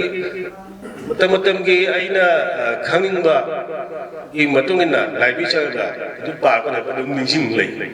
ꯑꯗꯨ ꯊꯤꯑꯣꯔꯤ ꯑꯃ ꯑꯩꯈꯣꯏꯒꯤ ꯀ꯭ꯂꯥꯁ ꯁꯤꯂꯦꯕꯁ ꯑꯃꯒꯤ ꯃꯇꯨꯡꯏꯟꯅ ꯑꯩꯈꯣꯏꯗꯤ ꯊꯤꯑꯣꯔꯤ ꯀ꯭ꯂꯥꯁꯇꯤ ꯌꯥꯎꯔꯛꯇꯦ ꯑꯗꯨꯕꯨ ꯁꯥꯟꯇꯤꯅꯤꯀꯦꯇꯟꯗꯁꯨ ꯁꯨꯃꯥꯏꯅ ꯇꯧꯗꯅ ꯑꯩꯈꯣꯏꯒꯤ ꯄꯣꯁ ꯗꯤꯄ꯭ꯂꯣꯃꯥꯁꯤ ꯊꯤꯑꯣꯔꯤ ꯌꯥꯎꯗꯕꯅꯤ ꯁꯤꯁꯨ ꯄꯨꯔꯥ ꯄ꯭ꯔꯥꯛꯇꯤꯀꯦꯜꯅꯦ ꯑꯗꯨꯒ ꯑꯩꯅ ꯃꯥꯁꯇꯔꯒꯤ ꯃꯣꯏ ꯀ꯭ꯂꯥꯁꯇ ꯊꯤꯑꯣꯔꯤ ꯈꯔ ꯌꯥꯎꯁꯜꯂꯦ ꯀꯩꯅꯣꯗ ꯑꯩꯈꯣꯏꯒꯤ ꯍꯤꯁꯇ꯭ꯔꯤ ꯈꯔ ꯈꯪꯕ ꯑꯃꯁꯨ ꯗꯔꯀꯥꯔ ꯑꯣꯏ ꯉꯁꯥꯏꯒꯤ ꯑꯩꯈꯣꯏꯒꯤ ꯒꯨꯐꯥ ꯃꯅꯨꯡꯗ ꯌꯦꯛꯂꯛꯄ ꯂꯥꯏ ꯀꯦꯞ ꯄꯦꯟꯇꯤꯡꯗꯒꯤ ꯍꯧꯔꯒ ꯑꯌꯥꯝꯕꯅ ꯂꯥꯏꯔꯤꯛꯁꯤ ꯏꯪꯂꯤꯁꯅꯁꯨ ꯑꯌꯥꯝꯕ ꯑꯣꯏꯕ ꯏꯟꯗꯤꯌꯟ ꯑꯥꯔꯠꯀꯤ ꯃꯔꯝꯗ ꯀꯌꯥ ꯑꯃꯁꯨ ꯎꯕ ꯉꯝꯗꯦ ꯑꯗꯨꯕꯨ ꯍꯧꯖꯤꯛꯇꯤ ꯂꯥꯏꯔꯤꯛꯇꯤ ꯌꯥꯝꯅ ꯍꯧꯖꯤꯛꯇꯤ ꯐꯣꯡꯅꯔꯦ ꯏꯟꯗꯤꯌꯟ ꯑꯃꯅ ꯀꯟꯇꯦꯝꯄꯣꯔꯔꯤ ꯑꯥꯔꯇꯤꯁꯀꯤ ꯃꯔꯝꯗꯁꯨ ꯌꯥꯝꯅ ꯐꯣꯡꯅꯔꯦ ꯁꯨꯃꯥꯏꯅ ꯇꯧꯗꯅ ꯑꯩꯈꯣꯏꯒꯤ ꯀꯜꯀꯇꯥꯒꯤ ꯑꯦꯛꯁꯄꯤꯔꯤꯌꯦꯟꯁꯁꯤ ꯌꯥꯝꯅ ꯑꯥꯔꯠ ꯋꯥꯔꯜꯁꯦ ꯑꯩꯅ ꯐꯖꯅ ꯎꯖꯕ ꯐꯪꯖꯩ ꯑꯗꯨꯒꯤ ꯃꯇꯨꯡꯗ ꯁꯥꯟꯇꯤꯅꯤꯀꯦꯇꯟ ꯁꯤꯗꯅ as a professional artist establish ꯇꯧꯕꯒꯤ ꯈꯨꯗꯣꯡꯆꯥꯕ ꯐꯪꯖꯩ ꯁꯨꯃꯥꯏꯅ ꯇꯧꯗꯅ ꯃꯔꯛ ꯃꯔꯛꯇ ꯑꯩꯈꯣꯏꯒꯤ इंटरनेशनल आर्ट कैंप यावी अखोई जयपुरदसु जयपुर इंटरनेशनल आर्ट फेयर अमा तौगी अदु मपानदगी वर्ल्डदगी आर्टिस्ट क्या अमसु लाखि अदु आइगी पेंटिंग असि ऑस्ट्रेलियादगी लाखा गी लेडी अमना पाबमा ऑस्ट्रेलिया लाके रायना लाई लाके अदु करा तामेन करसु थाबिरो अदु नखोगी लाई पसि लाई इमुंग थमजनदबा स्वाय तौदना अखोगी Kong amras na kato bisi masi amram jadi masi expose to hujam takar Manipur ka art gallery sulite adu Manipur State Kala Academy sisu annual art exhibition state art exhibition na mat dawe adu like ba kawi sisu yam regular oina ye ga su krai da puthok da ba kai da kan babanda dung sa da ba kya amal lai khino deki Kolkata to ke khai na uda traga adu mutung da Delhi Bombay se basi yam na kai ki kare ha tare masi yamna awaba mo hoy sahi ma ani paisa ka tusi laga chapegi deki kheno da ketload number deki masi transportation at nimitare ni ana hotel la leiba yamna khoi ki mayam haina basi luhom ma lam ga chapare solo exhibit to group ki nate so wai to na khoi ki Manipur ki artist ki sumba art gallery khara state government ki bakha dali ba state Kala Academy masidi ai yad ba kan ka hana koina nga ngoi ka so apa ko ba artist ka ma pa lagi ko Sunil Das ke Suramnem wato na digi Jatin Das sei khuding ki wan ki commissioner ma ko aur ma ga punna la yemi na adu ai na khan bada masi sahi kya ho ho ko de sei kun ngi matak to orang berada kan, nanti betul tak. Bapak ni artis kau buat, ada workshop tu buat, sisu tu dah. Atau kah di private, jadi ada artis masa mana, pergi untuk nak pau kara-kara dia, entah je. Aduh bu, kau nak public tu suka awareness sama thamba. Masih kemana tu nak thamba dek. Habis kau di bapak anda lain, jadi bapak ni pengusaha tu kau nak experience tu Aisyah tu, Ong ni, juga batin suai panjang ya. Ini agak orang orang suka tu tahu. Ani sebenarnya macam betul. Aku ini mid legend lagi konsep lorga, khususnya contemporary apa ki konversi dah theme sida realistic ki khususnya problem singsi pun bukan berkanda lain ye pehep ni. Maroina eme Hussein hai mana mamang egi Durga oiro adigi kanu oiro sini oiro seperti contemporary ile kan da yang ni thupa he pau da kai da mi de tv de ku ure sing matang sida bujagi kanu si opinion sing Kogi mythology dagi inspired ko yekpa aduga kogi Rajasthan adat zoo kogi contemporary Indian artist so kogi folk art mithila ki folk art dagi so inspired hoga adudagi worldly art kogi Maharashtra ki adi toba miniature art Rajasthan ki adi pahari painting kogi from Himachal Pradesh sidiki so influence to ko yekpa yawe ado kasagi hangjeri ba hangirai ba eme Hussein ki mata eme Hussein ma sidi phao to lai kare bane ana damana artist ama ko India da ma mo phawai da ngang deina aha ayamba mase mase khangira adu Hussein na ma intentionally to bura haina de khalinga maramati yamna controversial hoiba mana lai ka yeki akoi ki Kolkata ki Tata Center जो माना कोई देवी देवता की लाई ये का मान मुठले है ना तो अदु सु यामना कंट्रोवर्शियल होई की अदु देखि मानसु है यामना कोई थमोई सोपा अमाय कनो त मयाम कंट्रोल गति आई लांजरे हाइबा असु फोंदे अदुबु लांजरे हाय गसु अनिरक बंधन सु मुजेक्सले सु मुला ले अहुम लक सु मुजेक्सले असिबे जाय खनबत मसि यामना intentionally I know तोब्रा haina angmane adu case kaya amasu leigre ne mai mate case se ni sohum ni mate leigre tu ga magi style le mati leigre style ke amna controversial hoiba subject se ai ne khanja bata masi intentionally ma to brai ne khali adu mayam na su criticism da su nang ge kai Allah ge amte yu na Muhammad ge amte yu adu ba amte ye ki de ring I guess so amta ngang ki de adu last ba gi ending si artist mo ina yamna bagi pun shooting ini karena pada India ini sian kerja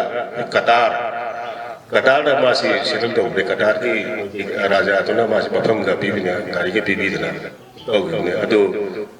हंदी हलकी तरह अदो मागी case में हम तो कोई की कोर्ट में सो माजे गापी करे ꯑꯗꯨꯃ ꯍꯜꯂꯛꯄꯒꯤ ꯊꯧꯅꯥ ꯑꯗꯨꯗꯤ ꯂꯩꯇ꯭ꯔꯦ ꯑꯗꯨ ꯃꯥꯒꯤ ꯃꯃꯤꯡꯗꯤ ꯑꯗꯨꯝ ꯑꯩꯈꯣꯏꯒꯤ ꯏꯇꯤꯍꯥꯁꯇ ꯑꯗꯨꯝ ꯂꯩꯍꯧꯔꯒꯅꯤ ꯑꯗꯨ ꯃꯥꯅ ꯑꯥꯔꯇꯤꯁ ꯑꯃꯒꯤ ꯏꯟꯗꯤꯌꯥꯗ ꯃꯁꯛ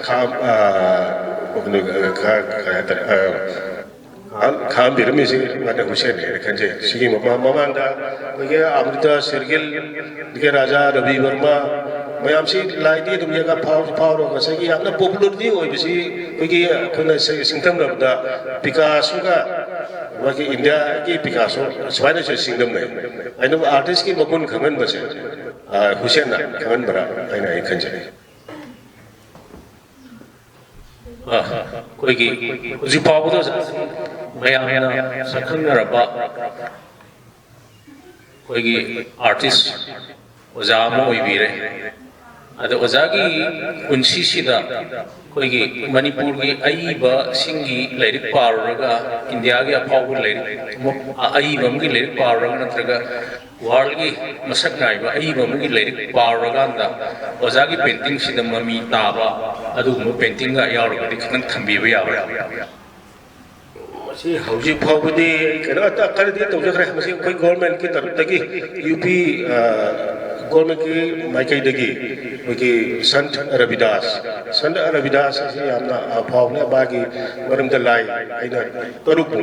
योन मायावती ना चीफ मिनिस्टर ओइरगै मतमने सुबतोन पूरा ऑल इंडिया दगी आर्टिस्ट आराम खंगल लगा महापुरुष मोम की लाई येन के अदुना मसके आइना अदि मतन संत रविदास की मागी फोटो से लेब नते मसके आर्टिस्ट ना इमेजिनेशन तो मागी कल्पना ना कमाय तोरंगदे दु लाइरिक खरा आइना पाजरगा अदुदगी फंगमंगंबा मटेरियल दो आइना इमेजिनेशन ना सारगा आइना खरा येचेगे सिगी ममांगदसु कोई आराम ओइरदगी कोंजों पर खंब देबिगे वारी ताबसिदा मसीदसु आकगे खंबना काव फाबा की मतांगसु आइना इमेजिनेशन ना अदुजिन तब कना कना हमना आर्टिस्ट ना दो तुम कॉपी तो रुसम सकी हमले कमर्शियल होइबा अदुन तब आर्टिस्ट अमा ओइरगदि माना मागी पॉइंट ऑफ व्यू मागी विजन कमायना उनिगे हाइबदो आर्टिस्ट अमना मागी टैलेंट की मतो नमदा पुथोरगदो मदु ना हेना काना गदरा आइना सुमिया जेंजबदा ngасai एग्जीबिशन सु अपकमिंग आर्टिस्ट जा बखुत मसा यामना हाइबल लिंक नबरी लेरे तो मखोय सी कमाय तो मखोय आउटलेट मखी प्लेटफॉर्म के एक्सपोज सी कनाना तो बिदुइ सी अदा मणिपुर सुन फाव दुगा कोई जी मणिपुर फना फाव आर्टिस्ट से इना सा हाइजे करिदुनि आर्टिस्ट कोने नगारे घाटी योका न को बसे खंदरे आइना पामजरी सिना जे मणिपुरी मपार लेरगा आइना थबक आइना कामना अवार्ड पंगी खरो अदगे कैंप फना में अटेंड तबिदो मणिपुर है बिसे रुम आइगा रिसेनर अमरम नाबदे मणिपुर की आई सेवा अदुम इमा मणिपुर की सेवा तौजन अदुना आइजु कई अपकमिंग आर्टिस्ट आई खरा हाजे नगे ओइ नमगदि मपानदा खरे लक मपान के चैलेंज तोरगा थबक सु होजि होजि पुदि खरा दि लेरे ये आरके सोरोस लखनऊ दा कोविड की मतांदा लईदरे आंग खरा आइना दिल्ली दसु खरा आई थेनेसे ओइजु थबक अदुम मने कन्न सुरि थबक सु लोइना नखै की एक्सपोजर्स मसिने याम दरकार आइना लायगा आई इंदा थमजरगा कलेक्शन तौर मीना लैगरा थमजरगा पब्लिक तो उधरगदि सिगी सु यामना पैकी artist as an artist establish तोबदा मसि यामनो यावाई अदुना आइना आइजम सेशन तौजनिंगबदि पैकी इसा सोलो तोबदि खरा वारगो इसा चंगे हप्ता अंदलबा कुंद्रा लिसिंग कुंद्रा सिंगिया कई के सास ले जांगे आर्ट गैलरी गाइडर से सही होंगे चंगे मा हम न होना लाइन तो आले अदो मयाम आर्टिस्ट की ड्रीम मम ले अरे जांगे आर्ट लाइन दा तुम तबो गम जबा है ना मा तो एडी उसिना सिना मंगा रखती तो करे तर ए उमापति क्वेश्चन नंबर हम गदोरी सकनाइरबा पामोइना पाइखना उच्चरी ओजा आइना खंजनिंगबसे साइगी लिटरेचर गा लाये पगा अनि की लैनबा मारी सिगा असिगी मतांगा अईबनदी थिम मदा मान पुथुनिबा अदुदा वारी मचा ओइरो सेरे मोरो पुथोगा येपम वहाइना येपने साइगी अईबनदी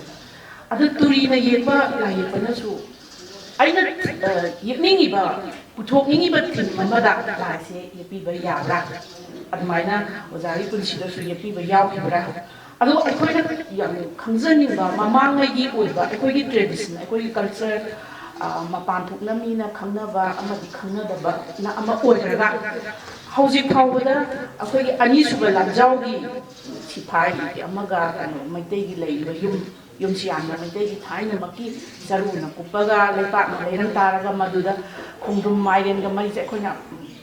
ꯂꯩꯈꯤꯗ꯭ꯔꯕ RKCSꯀꯤ ꯀꯩꯅꯣꯗꯒꯤ ꯎꯕ ꯐꯪꯖꯩ ꯍꯧꯖꯤꯛ ꯐꯥꯎꯕꯗ ꯑꯅꯤꯁꯨꯕ ꯂꯥꯟꯖꯥꯎꯒꯤ ꯃꯃꯤ ꯑꯃ ꯑꯩꯈꯣꯏꯗ ꯑꯗꯨꯝ ꯇꯥꯍꯟꯕ ꯉꯝꯃꯤ ꯃꯇꯝꯗꯨꯒꯤ ꯖꯨꯛ ꯑꯃ ꯀꯩꯅꯣ ꯑꯃꯒꯤ ꯃꯃꯤꯗꯨ ꯀꯥꯎꯍꯟꯗꯅ ꯀꯦꯟꯚꯥꯁꯇꯨꯗ ꯐꯥꯖꯤꯜꯂꯒ ꯊꯝꯕꯤꯔꯝꯃꯤ ꯂꯤꯀꯣꯟ ꯁꯥꯟꯅꯕꯒꯤ ꯌꯥꯝ ꯅꯨꯡꯁꯤꯕ ꯀꯩꯅꯣ ꯑꯃ ꯑꯩꯈꯣꯏꯒꯤꯗꯃꯛꯇ ꯐꯥꯖꯤꯜꯂꯒꯗꯤ ꯊꯝꯕꯤꯔꯝꯃꯦ ꯑꯗꯣ ꯍꯧꯖꯤꯛꯀꯤ ꯑꯣꯏꯕ ꯃꯣꯗꯔꯟꯒꯤ ꯑꯣꯏꯔꯤꯕ ꯂꯥꯏ ꯌꯦꯛꯄ ꯑꯅꯧꯕ ꯊꯣꯛꯂꯛꯄꯁꯤꯡꯁꯤꯅꯗꯤ ꯑꯗꯨꯃꯥꯏꯅ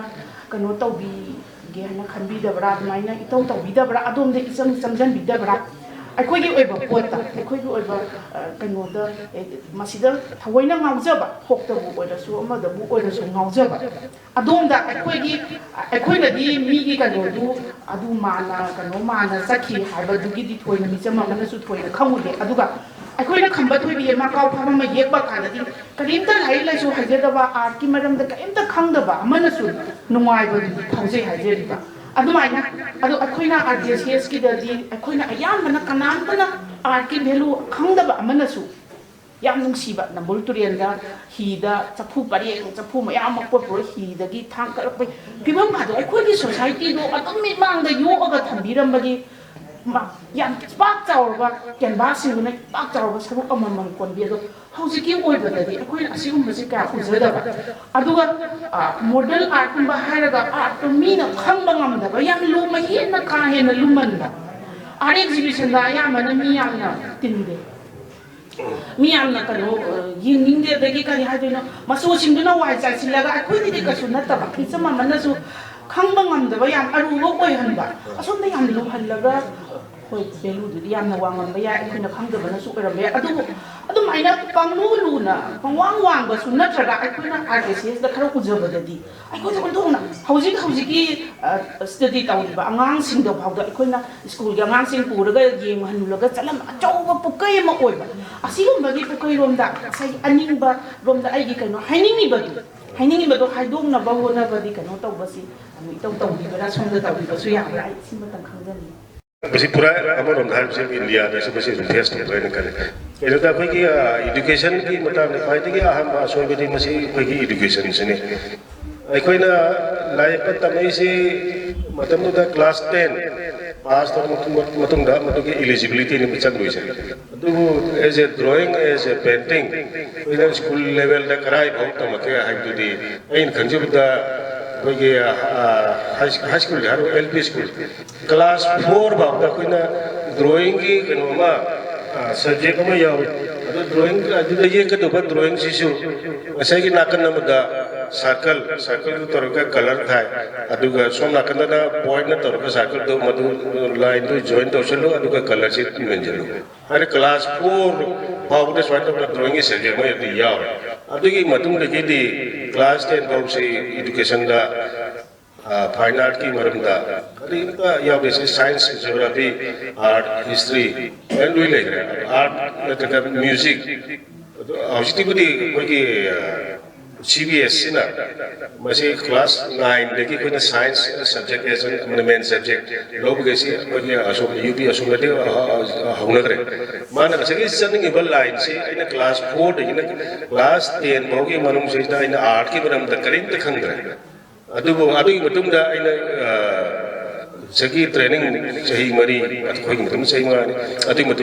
matung da di sagi art ki si kaya yamna akupno masi karamba step by step masi khangna na bahut ba aduna koi education system se aham masi chumtopa ma dakar wa aduna koi banasi university da koi class in the 12 of si moina main subject wala faida si lawraga adudi hana kare mangjong na magi modam ste kup na abidi khangbo yawe khanga ri la na aduna masai ki magi family ni khang aduna su support to bira koi ri support ayam di finance support kya su tong de si lain ma ki school leiba leitaba ngasta paisa kam thangba tha gi ma to la ma sana kare do hojiti school am de se digital se development la ko computer ka development la ko ki koi ki animation ga tori ka mu yam se se ki ai na jin animation hai se se ki history se ki literature de iramba adu mana animation da thor ka do koi ki jungle book ena koi ki serial lama ubiram de madu hana literature oina lei gi adu artist ni sajal laga se ki jungle sida se ki mana visualize tor ka as an art thor ki bine adu ga samna bida koi ki ramayana na mahabharat jo hai tv serial daga lai to wo karam to hubure te swan selam mani suma environment le mani adu ase ki artist na costume designer na ma se ki art director मैं आपसे मैंने visualise तो मतलब पुष्लना बा होना बने अदुगा उसकी modern art है ना हाई बेसिक ऐसा एजुकेशन सिस्टम है ना ऐसा हाई जे ग्रेड एजुकेशन सिस्टम इस खरा खाना कितना मा सरापा मा कोई की समना आईएएस आईपीएस सब था कांदा कोई की सब्जेक्ट खुद खुद खरे खरे ज्ञान खरे खरे नॉलेज खरे खरे आर्ट की मरमदा साइंस की मरमदा कंप्यूटर की मरमदा उसे मतलब दुकी मतलब डिमांड की मतलब ना खरे मरमदा कारो so to ma se koi ban ban da koi ki art appreciation course hai na sahi am ki amusu le art modern art ki maine ye nge de kai ado koi ki realistic ye pati talent am na di wai ado as an artist ma na koi establish to ge hai tar ka di ma ki top top ba ri style ma technique ma ki gun ma yahon ma dakar ado yamna hauji ka koi ge hanjal hai ka dare amron de abstract art se ma to koi form madagi magi color texture na nugai buduna phangba adu sum hauji ko na global level da yeng kan america da super realistic hyper realistic kind of photo dagi han ya na kupsinna ye pasi hauji amu chanare kano da ma kai matam gi matong na ma gi test su sense story aduna khosom na habi gi da kai gi ko gi yeng moda ya na nugai ba ya na feel to hon ba masi realistic ama oiraga di adum ko da feel to ga me adu realistic ye pan loina na ma gi masak ta artist gi individual style ba si develop to ba ma ya na dakar wa samna su lai ba lai si yem kan masi masuk ke mumda madu ki artist ko ye pani hai mesi khang mo ngaman ba masi ne khona modern art oiraga su masi ki realistic oiraga su masi gun nama ka sagi ma gi ye ba lai si de yahon masi ne masi ekta masi tha sahi am da sahi ni la kum ko ina masi da observation study practice exercise degi ating betung da exposure ating betung da sagi art critic dikhan dia art historian dikhan dia art appreciator dikhan dia ya visitor dikhan dia mayang ki response me antu yang kan da ain chumi si ain tor me am si ba tha kan da chumi award ka chupanga adu dai masi illage asi illaga adu masak nai bai masi hina kaya ta hing amna na talaga sahi bana ani to kan masi life long kaino ni journey ni lu thabak di le pe ya de aduna khoi ki realistic approach hi to le atu makhan le abstract ngaujo bakara tantric art ko symbolism na ngaujo ba adigi landscape scenery da ngaujo ba ka hana su mapan tam re ku scenery har adu art ki language da thi ko landscape ana hai adigi ko ki kara guma na ko ki flower lei ek pa pam jaba adigi kara na sing ek pa pam jaba adigi kara na jungle ek pa madu mai artist ki kano ne mai ki test ne adu da ko na ma na pa mi ba artist na pa mi artist ma sa na khang phong chore ka abu ke han na ko mai chum na ko ki khang mo me Nasiki koigi artist amasung writer ani gi interaction program si koigi sinbi riba aigi senpa amarjinda koigi aina thamoi da feel tok jabani ko artist sing sina yi ibal lai sing si yenghalaga writer sing si kouraga yenghalaga matungda yi ibal lai sing si maramda writer sing ki thamoi da phau feeling do madu sereng oina ihanba wari cham oina ihanba madu ki program tang khapam matung da masi ki interaction program bi tor mo di hen ma pung phaga da ꯃꯊꯪꯒꯤꯗ ꯁꯣꯏꯗꯅ ꯃꯊꯪ ꯆꯍꯤꯗ ꯁꯣꯏꯗꯅ ꯄꯥꯡꯊꯣꯛꯀꯅꯤꯅ ꯈꯜꯂꯤ ꯑꯗꯨꯗꯗꯤ ꯍꯦꯟꯅ ꯃꯄꯨꯡ ꯐꯥꯔꯅꯤ ꯑꯗꯨꯒ ꯑꯩꯈꯣꯏꯒꯤ ꯑꯣꯖꯥ ꯑꯩꯈꯣꯏꯒꯤ ꯏꯁꯥꯒꯤ ꯑꯦꯆꯤꯞꯃꯦꯟꯁꯤ ꯏꯁꯥꯅ ꯍꯥꯏꯕꯗꯗꯤ ꯅꯣꯔꯣꯛ ꯇꯥꯏ ꯍꯥꯏꯕꯒꯨꯝꯕ ꯑꯃ ꯁꯨꯝ ꯍꯥꯏꯅꯕꯗꯒꯤ ꯏꯁꯥꯒꯤ ꯑꯦꯆꯤꯞꯃꯦꯟꯁꯤ ꯏꯁꯥꯅ ꯀꯌꯥ ꯍꯥꯏꯅꯗꯦ ꯍꯪꯉꯀꯥꯟꯗ ꯍꯦꯛ ꯍꯥꯏꯅꯩ ꯑꯗꯣ ꯍꯧꯖꯤꯛ ꯐꯥꯎꯕꯗ ꯑꯣꯖꯥꯅ ꯑꯥꯔꯇꯤꯁ ꯁꯛ ꯅꯥꯏꯕ ꯑꯃ ꯑꯣꯏꯅ ꯂꯩꯕꯤꯔꯛꯄꯁꯤꯗ ꯀꯔꯤ ꯀꯔꯤ ꯑꯦꯋꯥꯔꯗ ꯀꯥꯔꯗꯇꯤ ꯐꯪꯕ ꯂꯩꯕꯤꯈ꯭ꯔꯦ ꯑꯗꯨꯒꯤ ꯃꯇꯥꯡꯗ ꯈꯤꯇꯪ ꯍꯥꯏꯕꯤꯕ ꯌꯥꯕ꯭ꯔꯥ ꯃꯁꯤ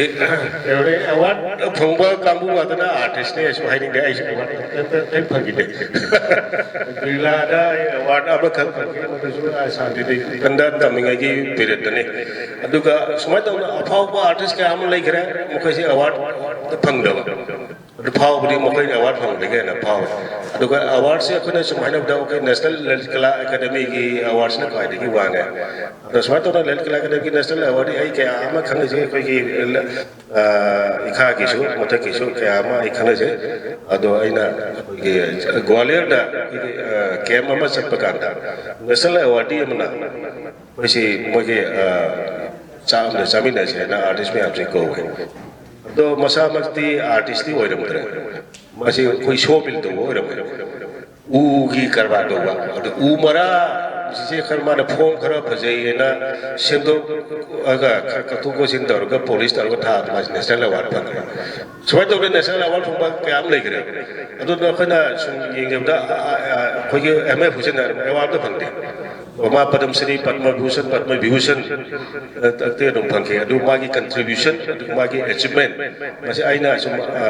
ꯊꯦꯡꯅꯖꯕꯗ ꯏꯟꯇꯔꯚ꯭ꯌꯨꯗꯁꯨ ꯀꯅꯥꯒꯨꯝꯕ ꯑꯃꯅ ꯑꯦꯋꯥꯔꯗ ꯀꯌꯥ ꯐꯪꯈ꯭ꯔꯒꯦ ꯀꯃꯥꯏꯅ ꯇꯧꯒꯦꯅ ꯑꯩꯅ ꯑꯦꯋꯥꯔꯗ ꯐꯪꯗꯦ ꯁ꯭ꯇꯨꯗꯦꯟ ꯂꯥꯏꯐꯇ ꯈꯔ ꯁ꯭ꯀꯣꯂꯥꯔꯁꯤꯞ ꯈꯔ ꯐꯪꯕ ꯁꯥꯟꯇꯤꯅꯤꯀꯦꯇꯟꯗꯁꯨ ꯁ꯭ꯀꯣꯂꯥꯔꯁꯤꯞ ꯐꯪꯕ ꯂꯨꯄꯥ 10 ꯆꯍꯤ ꯈꯨꯗꯤꯡꯒꯤ ꯑꯗꯨꯅ ꯑꯩꯈꯣꯏꯒꯤ ꯄꯣꯖꯤꯇꯤꯚ ꯊꯤꯡꯀꯤꯡ ꯍꯥꯏꯗꯤ ꯑꯩꯈꯣꯏꯅ ꯌꯥꯝꯅ ꯀꯟꯐꯤꯗꯦꯟꯁ ꯑꯃ ꯄꯣꯛꯍꯜꯂꯤ ꯑꯗꯨꯒꯤ ꯃꯇꯨꯡ ꯏꯟꯅ ꯉꯁꯤꯒꯤ ꯐꯥꯎꯔꯤꯕ ꯂꯥꯏ ꯅꯠꯇ꯭ꯔꯒ ꯑꯩꯒꯤ ꯀꯟꯇꯦꯝꯄꯣꯔꯤꯗ ꯐꯥꯎꯔꯤꯕ ꯃꯌꯥꯝꯁꯦ ꯃꯁꯤꯒ ꯃꯥꯟꯅꯅ ꯑꯩ ꯌꯦꯛꯀꯦ ꯍꯥꯏꯕ ꯃꯣꯏ ꯊꯕꯛ ꯀꯩꯅꯣꯗꯣ ꯆꯥꯡꯗꯣ ꯑꯩꯁꯨ ꯑꯗꯨꯒꯤ ꯊꯕꯛ ꯇꯧꯒꯦ ꯅꯣꯡꯃ ꯅꯠꯇ꯭ꯔꯒ ꯅꯣꯡꯃꯗꯤ ꯊꯕꯛ ꯇꯧꯕꯁꯤ ꯂꯦꯝꯅ ꯃꯥꯡꯗꯦ ꯍꯥꯏꯅ ꯑꯩꯉꯣꯟꯗ ꯊꯥꯖꯕ ꯑꯃ ꯂꯩꯖꯩ ꯑꯗꯨꯒ ꯀꯅꯥꯒꯨꯝꯕ ꯈꯔꯁꯨ ꯑꯗꯨꯝ ꯍꯪꯉꯦ ꯈ꯭ꯋꯥꯏꯗꯒꯤ ꯃꯃꯜ ꯌꯥꯝꯕ ꯂꯥꯏꯁꯤ ꯀꯩꯅꯣ ꯑꯣꯖꯥꯒꯤ ꯀꯔꯝꯕ ꯂꯥꯏꯅꯣ ꯀꯥꯏꯅ ꯍꯪꯕꯁꯨ ꯌꯥꯎꯔꯛꯑꯦ ꯑꯩꯁꯨ ꯌꯥꯝꯅ ꯑꯩꯉꯣꯟꯗ ꯌꯥꯝ ꯑꯣꯠ ꯑꯣꯏꯌꯦ ꯁꯨꯃꯥꯏꯅ ꯍꯪꯕꯁꯦ ꯀꯩꯅꯣꯗ ꯑꯩꯈꯣꯏꯅ ꯃꯁꯤ ꯑꯩꯅ ꯁꯨꯝ ꯈꯟꯖꯕꯗ ꯃꯌꯥꯝꯅ ꯃꯁꯛ ꯈꯪꯕꯤꯕ ꯃꯥꯒꯤ ꯀꯟꯇ꯭ꯔꯤꯕ꯭ꯌꯨꯁꯟꯁꯤ ꯃꯌꯥꯝꯅ ꯃꯁꯛ ꯈꯪꯕꯤꯕ ꯆꯍꯤ ꯀꯌꯥꯝ ꯀꯨꯏꯅ ꯊꯕꯛ ꯇꯧꯔꯛꯑꯕ ꯑꯗꯨꯅ ꯃꯔꯛꯇ ꯑꯩꯈꯣꯏꯒꯤ ꯑꯥꯔꯠ ꯃꯥꯔꯀꯦꯠꯀꯤ ꯕꯨꯝ ꯑꯃ ꯇꯧꯈꯤ ꯃꯁꯤ 2005, 6, 7, 8, 9, 10 ꯑꯥꯔꯇꯤꯁꯁꯤ ꯏꯈꯪ ꯈꯪꯍꯧꯗꯅ ꯁꯠ ꯁꯠ ꯂꯥꯎꯅ ꯐꯥꯎꯔꯛꯄ ꯐꯥꯎꯔꯛꯄꯗꯤ ꯃꯣꯏꯁꯤ ꯐ꯭ꯂꯦꯠꯀ ꯂꯧꯗꯅ ꯒꯦꯂꯔꯤꯅꯒ ꯃꯣꯏꯁꯤ ꯄꯨꯔꯥ ꯁꯄꯣꯔꯠ ꯇꯧꯗꯅ ꯇꯧꯈꯤ ꯑꯗꯨꯕꯨ ꯉꯁꯥꯏꯒꯤ ꯁꯤꯔꯤꯌꯁ ꯑꯣꯏꯕ ꯑꯥꯔꯠ ꯀꯂꯦꯛꯇꯔ ꯑꯥꯔꯠ ꯂꯚꯔꯁꯨ ꯂꯩ ꯑꯗꯨꯅ ꯃꯣꯏꯁꯤ ꯃꯇꯨꯡꯗꯗꯤ ꯂꯥꯏꯒꯤ ꯃꯣꯏ ꯂꯥꯏꯁꯤ ꯗꯤꯃꯥꯟ ꯂꯩꯔꯛꯇ꯭ꯔꯦ ꯑꯗꯨꯗꯒꯤ ꯃꯥꯔꯀꯦꯠꯁꯤ ꯗꯥꯎꯟ ꯑꯣꯏꯁꯤꯜꯂꯛꯑꯦ ꯑꯗꯨꯒꯤ ꯉꯁꯥꯏꯒꯤ ꯌꯥꯝꯅ ꯁꯤꯔꯤꯌꯁ ꯑꯣꯏꯕ ꯑꯥꯔꯠ ꯀꯂꯦꯛꯇꯔ ꯀꯥꯡꯕꯨꯅꯗꯤ ꯃꯁꯤ ꯀꯌꯥꯝ ꯀꯨꯏꯅ ꯃꯥ ꯌꯦꯛꯂꯛꯏꯁꯤ ꯇꯞ ꯇꯞꯅ ꯑꯩꯈꯣꯏꯒꯤ ꯁꯝꯅ ꯍꯥꯏꯔꯕꯗ ꯑꯩꯈꯣꯏꯒꯤ ꯀꯔꯤ ꯊꯦꯕꯒ ꯀꯔꯤꯒꯤꯅꯣ ꯃꯣꯇꯥꯗꯨꯕꯨ ꯊꯦꯡꯒꯨꯒ ꯑꯩꯉꯣꯟꯗ ꯑꯩꯈꯣꯏꯒꯤ ꯑꯥꯔꯇꯤꯁꯀꯤ ꯂꯥꯏꯟꯁꯨ ꯑꯩꯅ ꯊꯥꯖꯕꯗ ꯊꯦꯕꯗ ꯃꯣꯏ ꯆꯦꯟꯗꯕ ꯊꯦꯡꯒꯨ ꯇꯞ ꯇꯞꯅ ꯑꯩꯅ ꯅꯤꯡꯉꯤ ꯃꯌꯥꯝꯗꯨ ꯇꯞ ꯇꯞꯅ ꯇꯧꯕ ꯑꯗꯨꯅ ꯉꯁꯥꯏꯒꯤ ꯑꯥꯔꯇꯤꯁ ꯕꯨꯝꯒꯤ ꯉꯁꯥꯏꯒꯤ ꯃꯥꯔꯀꯦꯠ ꯑꯃ ꯃꯇꯝꯗ ꯇꯧꯔꯝꯕ ꯑꯥꯔꯇꯤꯁ ꯃꯌꯥꯝꯗꯣ ꯂꯣꯏ ꯃꯥꯡꯈ꯭ꯔꯦ ꯃꯣꯏ ꯂꯥꯏꯁꯤ ꯑꯝꯇ ꯂꯩꯕꯤꯌꯨ ꯌꯥꯗꯦ ꯍꯧꯖꯤꯛ ꯈꯪꯗ꯭ꯔꯦ ꯑꯗꯨꯒ ꯌꯥꯝꯅ ꯀꯟꯇꯤꯅ꯭ꯌꯨ ꯑꯣꯏꯅ ꯔꯤꯒꯨꯂꯔ ꯑꯣꯏꯅ ꯂꯦꯞꯇꯅ ꯁꯨꯝ ꯇꯞ ꯇꯞꯅ ꯁꯨꯔꯤꯕ ꯀꯥꯡꯕꯨ ꯃꯁꯤ ꯊꯤꯕ ꯍꯧꯗꯔꯦ ꯍꯧꯖꯤꯛ ꯑꯗꯨꯅ ꯑꯩꯅ ꯊꯥꯖꯕꯅꯤ ꯑꯗꯨꯅ ꯑꯩ ꯑꯦꯋꯥꯔꯗꯁꯨ ꯀꯌꯥ ꯑꯃ ꯑꯦꯋꯥꯔꯗ ꯐꯪꯕꯗꯤ ꯌꯥꯕꯗꯤ ꯂꯩꯈ꯭ꯔꯕꯅꯤ ꯑꯗꯨ ꯅꯦꯁꯅꯦꯜ ꯂꯂꯤꯠ ꯀꯂꯥ ꯑꯦꯀꯥꯗꯃꯤꯁꯨ ꯃꯇꯝ ꯑꯃꯗꯗꯤ ꯌꯥꯝꯅ ꯀꯔꯤ ꯏꯟꯐꯦꯃꯁ ꯍꯥꯏꯇꯥꯔꯦ ꯑꯩꯈꯣꯏꯁꯦ ꯂꯥꯏ ꯑꯦꯋꯥꯔꯗ ꯐꯪ ꯀꯥꯎꯟꯁꯤꯜ ꯁꯣꯏꯅ ꯀꯩꯅꯣꯝꯃ ꯄꯤꯖꯔꯝꯕꯅꯤ ꯍꯥꯏꯅ ꯂꯣꯏ ꯈꯟꯅꯕ ꯑꯗꯨꯒꯤ ꯃꯇꯥꯡꯗꯨꯗ ꯍꯥꯟꯅ ꯕ꯭ꯂꯦꯡ ꯆꯦꯛ ब्लैंक चेक अमदा साइन तौर आइना अवार्ड पीरगे आई माने ब्लैंक चेक तौर अवार्ड लौरो है तो कनो अवार्ड फंगका पुलिंग ददी एससी मसी अवार्ड ने या पीरगे फंदी है बा तो होय द पेन द बा पुसिगी दम लोइने दोइने अदुना मयामना समस्या खनो इसेना ngase ina haji ki dune ai si yek da ba yek yek pelip da ba adu le exposure se aina majab india da koi Jammu Kashmir, Chennai, Kerala, सोमदा Gujarat Orissa Hyderabad ma'am से चलगा exhibition exhibition तौबा game ma'am से लाई से मगुन खंबीब मसक खंबीब मसक नायब सूमाय तौब्रा मणिपुर ममिंग लेबा RKCS ना मागे आर्ट गैलरी थम्मे मधु अखोनी येंगो फंगी अदो ओजासु RKCS की गैलरी दुगुमना ओजागी पेंटिंग मयाम से मधु आर्ट गैलरी मोइना खंबीनी मुगे पामबदी लेबिबरा असेंबने मसी आइसो लेजे आइना हौरपुदगी आइना इसानसु आइना डॉक्यूमेंटेशन तौननबा मा आइ सेमजरी आइना कलकत्ता चत्रगी मतमदा येमबा आइगा फिल्म एक्टर एक्ट्रेस अदगी RKCS तगी खरा माने इन्फ्लुएंस होइबा मोगी सीनरी गा येबा लाइक खरा आइना डॉक्यूमेंटेशन तौरगा होसि अदगी मुतुना कलकत्ता चला कलकत्ता दा येबा अदगी शांतिनिकेतन पीरियड अदगी बनारस पीरियड खरागत पीरियड सोय तौना लाई से खाइदोगा मसीकी लाई में आपसे इसागी होइबा गैलरी अमदा असागी 1973 अदादगी होगी अदुगी अगोंदा खरा दी लई होजी भौदा से आर्टिस्ट क्या नदी स्टूडेंट लाइक की कनो लाई से थमम खंग देखो दे आईदी खरा इसागी कनो से ये बुझे आई यामना कहते इका को उदा ए एक सिगाई दे फट के सिगाई दे लाई से दरेगा दुम थम अदुगा बतुंग दा मु येंगे छोय तो की आर्टिस्ट की विजुअल डायरी हाई दे तो अदुगी मयाब से ना फ्रेम नम तौरगा हेक हौरपुदगिना सी भावगी एसमेंस की इस अनि हम वरसु अमा कनोमा मयाम हेक गेम कान एसमाइना हौरकिन स्वाइ तौबदिगी सिगी स्टेज नि हाइबा अदुगी बतुना अदगी आइना मीडियम दारगा अदगी ऑयल पेंटिंग से होजिपि क्या तो मते मतमदि ऑयल पेंटिंग से कोइना शांतिनिकेतन तमिगा 1985 तौबसी ऑयल पेंटिंग आकने अदुना 90s देखिए एक्रेलिक पेंटिंग से पॉपुलर हो रहा है तो उस डिमांड की मतलब नहीं सो मसाई की मार्केट में डिमांड है आर्टिस्ट की ऑयल पेंटिंग में ये पता था अनि हम कम बुदे संग बुदो एक्रेलिक तो खुद एक तपुंग में बुदा सच का मागी सप्लाई तो हुआ अदु भैया हमने कमर्शियलाइज और पा मसुया बने अदुना मसाई की सॉफ्ट पेस्टल मसाई को ड्राई पेस्टल है ना उसने सॉफ्ट पेस्टल हम हाई अदगी कोई ना तमिंग है कमर्शियल आर्ट है ना हरा अदुना हुजिक अप्लाइड आर्ट है ना हाई अदुगा मतलब तो हर कोई की ग्राफिक्स ना हुजिक प्रिंट मेकिंग है ना हाई लेकिन स्कल्पचर्स ना हुजिक प्लास्टिक आर्ट है ना हाई अदुगा आइना हाइजनिंग ना मसाई की कोई अप्लाई कमर्शियल पोस्टर अदगी खुद नहीं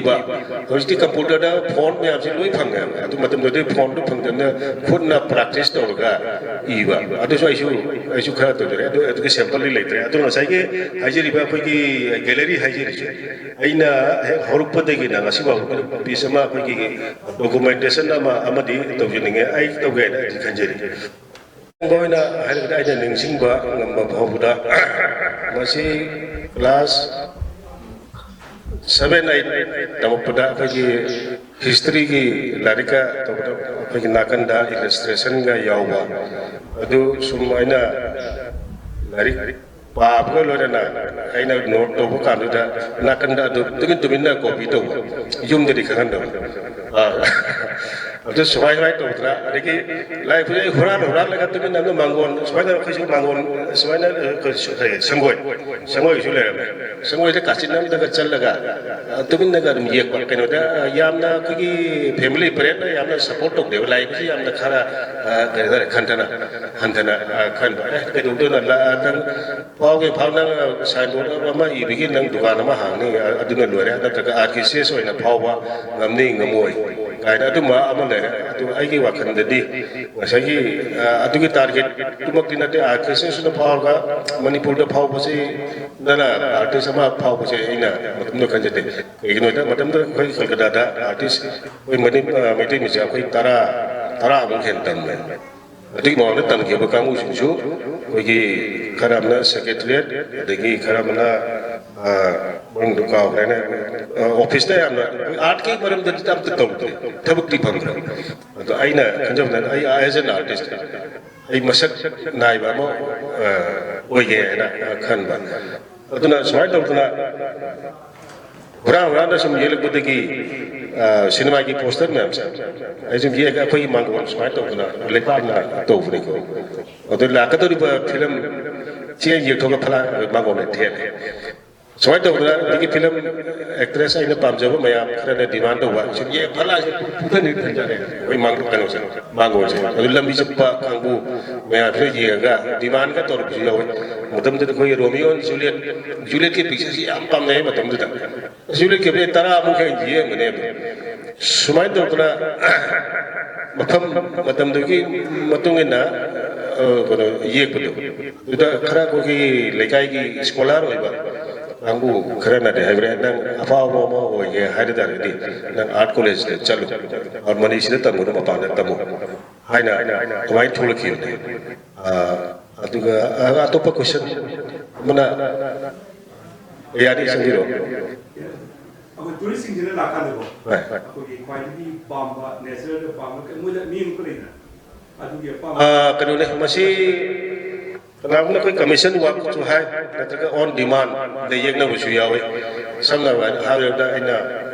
ꯕꯦꯅꯥꯔꯁꯇ ꯂꯩꯖꯔꯤꯁꯤ ꯆꯍꯤ 35 ꯁꯨꯖꯔꯛꯑꯦ ꯑꯗꯣ ꯕꯦꯅꯥꯔꯁꯇ ꯇꯨꯔꯤꯁ ꯂꯥꯛꯄ ꯀꯥꯡꯕꯨꯁꯤꯡꯁꯦ घाटकी पेंटिंग पामे अने घाटकी पेंटिंग से क्या येकते अने फिगरेटिव होइना अयाम येकपनिना ए घाटकी लेते ए अदुरसु अमति येकपियु कायना तौबो पतांगदा येकपदि यावरा मतुंगना अदगी गैलरी कामुनसु नंगे घाटकी खरा येलो कायना तौबा याव अदुगा पूरा मदुदा डिपेंड तौरगा स्टडी चलहनिंगदे अदुगा मसी कने स्टाइल में डेवलप तौबा नत आइडेंटिटी में डेवलप तौबा हाइसा अइना येबा लाइदु इसासी यामना हराउजबा नुंगाइजबा अदुगा पेनजबा अदो मसागी टूरिस्ट की येंगा येकपदुदि टूरिस्ट की कनोदा इसागी यावद्रे टूरिस्ट की टेस्ट भी येंगा येकपुरे तो एज एन आर्टिस्ट वैदकादि मदुगी डिमांड लापतम येकबा ngamba अदुगी गुणसु अमा लेब्रा हाना दरकार समना अइना कनोगी छत्तीसगढ़ की विधानसभा की लाइव फुट मरी फुट तरु वांग की full portrait size oil painting ने येक अदु येक बंगम्बा तो रियलिस्टिक ये सिम कामु सिम मांग रो दो वागने एनी बार हम तो बीबी होगा ये ना लो रुई ये कने सिगे गुण से यहों एकेडमिक हाइटर को बेसिक कने क्वालिफिकेशन से बस आर्ट स्टूडेंट खुदिंग मत नतका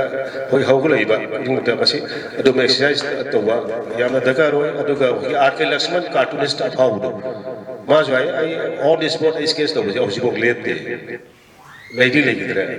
अथवा तो आर्टिस्ट ऑन द स्पॉट फंगबा मागी कंपोजिशन ने कलर की सेंस नहीं खंगदे अदु लाइक का फंगदे अदु गाइना हाइजन मामना हदकी मता सेस्टा हौजिकी स्टूडेंट्स आइना खराकर सु यांगे अदु बीसी तो सु यांगे अदु अटोपा आर्ट कॉलेज की सु यांगे मसी खोगी यामना डिजिटल डिपेंड तो है समना बे क्लास स्टिल लाइक की क्लास तो बसे येंगमगा जेपदि हरमगा मोबाइल फोटो का नमका हॉस्टल ला होना कनो ये पूरा है लेकिन खर कॉपी तो इंटरनेशनल येगा को मसी मान पाज ये अदुदी थाउजेंड्स अतोपा आर्टिस्ट क्या मसु लुइसिन नरमनि नसागी ओइबदि अदुना दिनंग फावदिया नंग कोई येगो नंगी एनवायरनमेंट नंग थोइबा थौदोक म्याम से येगो अदुगी लौसल लगे नंगी इसागी ओइ मा तो नो होनो सी मसी प्रॉब्लम हो रे एनी जगह इंटरनेट येगा अदुगी खर लौथोनी अदुगा म दैखर लौथोनी अदु पुंजल लगे माना अमा सेम न बनरे अदु मागी पुंसी गदि अतरगा मागी खोंफम अतरगा माइ पोंगफम अदुगदि मरी लेनेदरब्रा ने खले बियाम तुमना कोइना सतफदि यारो नसि अदु मतमगी मतुंगिना तोंगरि सिमसु उजे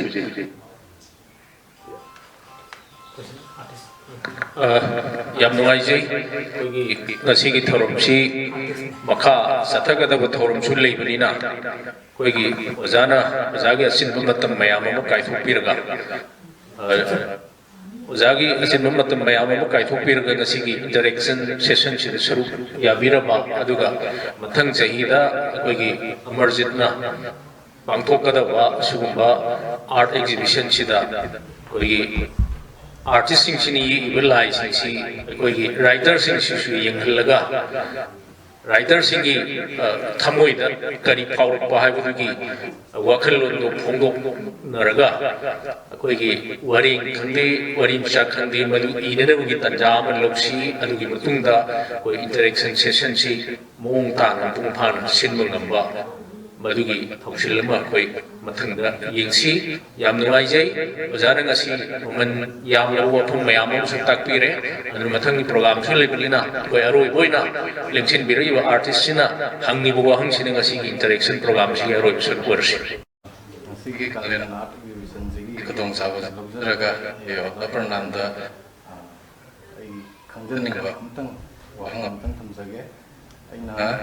अहनबद खंजनिंगसे अखोगी अखोइनदि टेम्पेरा पेंटिंग के ममिंग ओइनदि तारगा वरि ओइनदि तारगा अखोइनदि हुजिक्ति थेंगनजद्रबा ओजा होगी मतमदि हारि पोछि सेजिनना बिरंगदरा आइना खंजे अदन टेम्पेरा पेंटिंग सि कमाइना तौगे हाइदि अखोगी मागी सिजनरिबा मेडियम इन डिटेल्स ता ओजाना खतंग अखोइदा खनन बिरंगा यागदा टेम्पेरा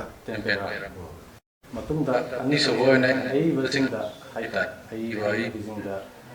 मोइदि खजननिजना अखोगी सैरेंग अमा इबा नत्रगा वारी अमा इबदा आइए पलाई नत्रगा असाबा लाई उरगा कयामना इबिबगे कयामना प्रैक्टिकल ओइबगे हेदो अदुम तज खंजनिंगो टेम्पेरा हाबेसी बसी कोई टेम्पर तौरका बसी ये अपना कोई दी आई ता ये की ये लगता है बसी कोई सिलेबस ता क्री तौर तो अंदा तंबकांदा मोगी जूनियर सिना चलगा ये कुदो आइना उजरे कोई मार्किंग कोई कदो से पी कोई सनांग थाबा अदु तौरका लेपाक से सिदा नपका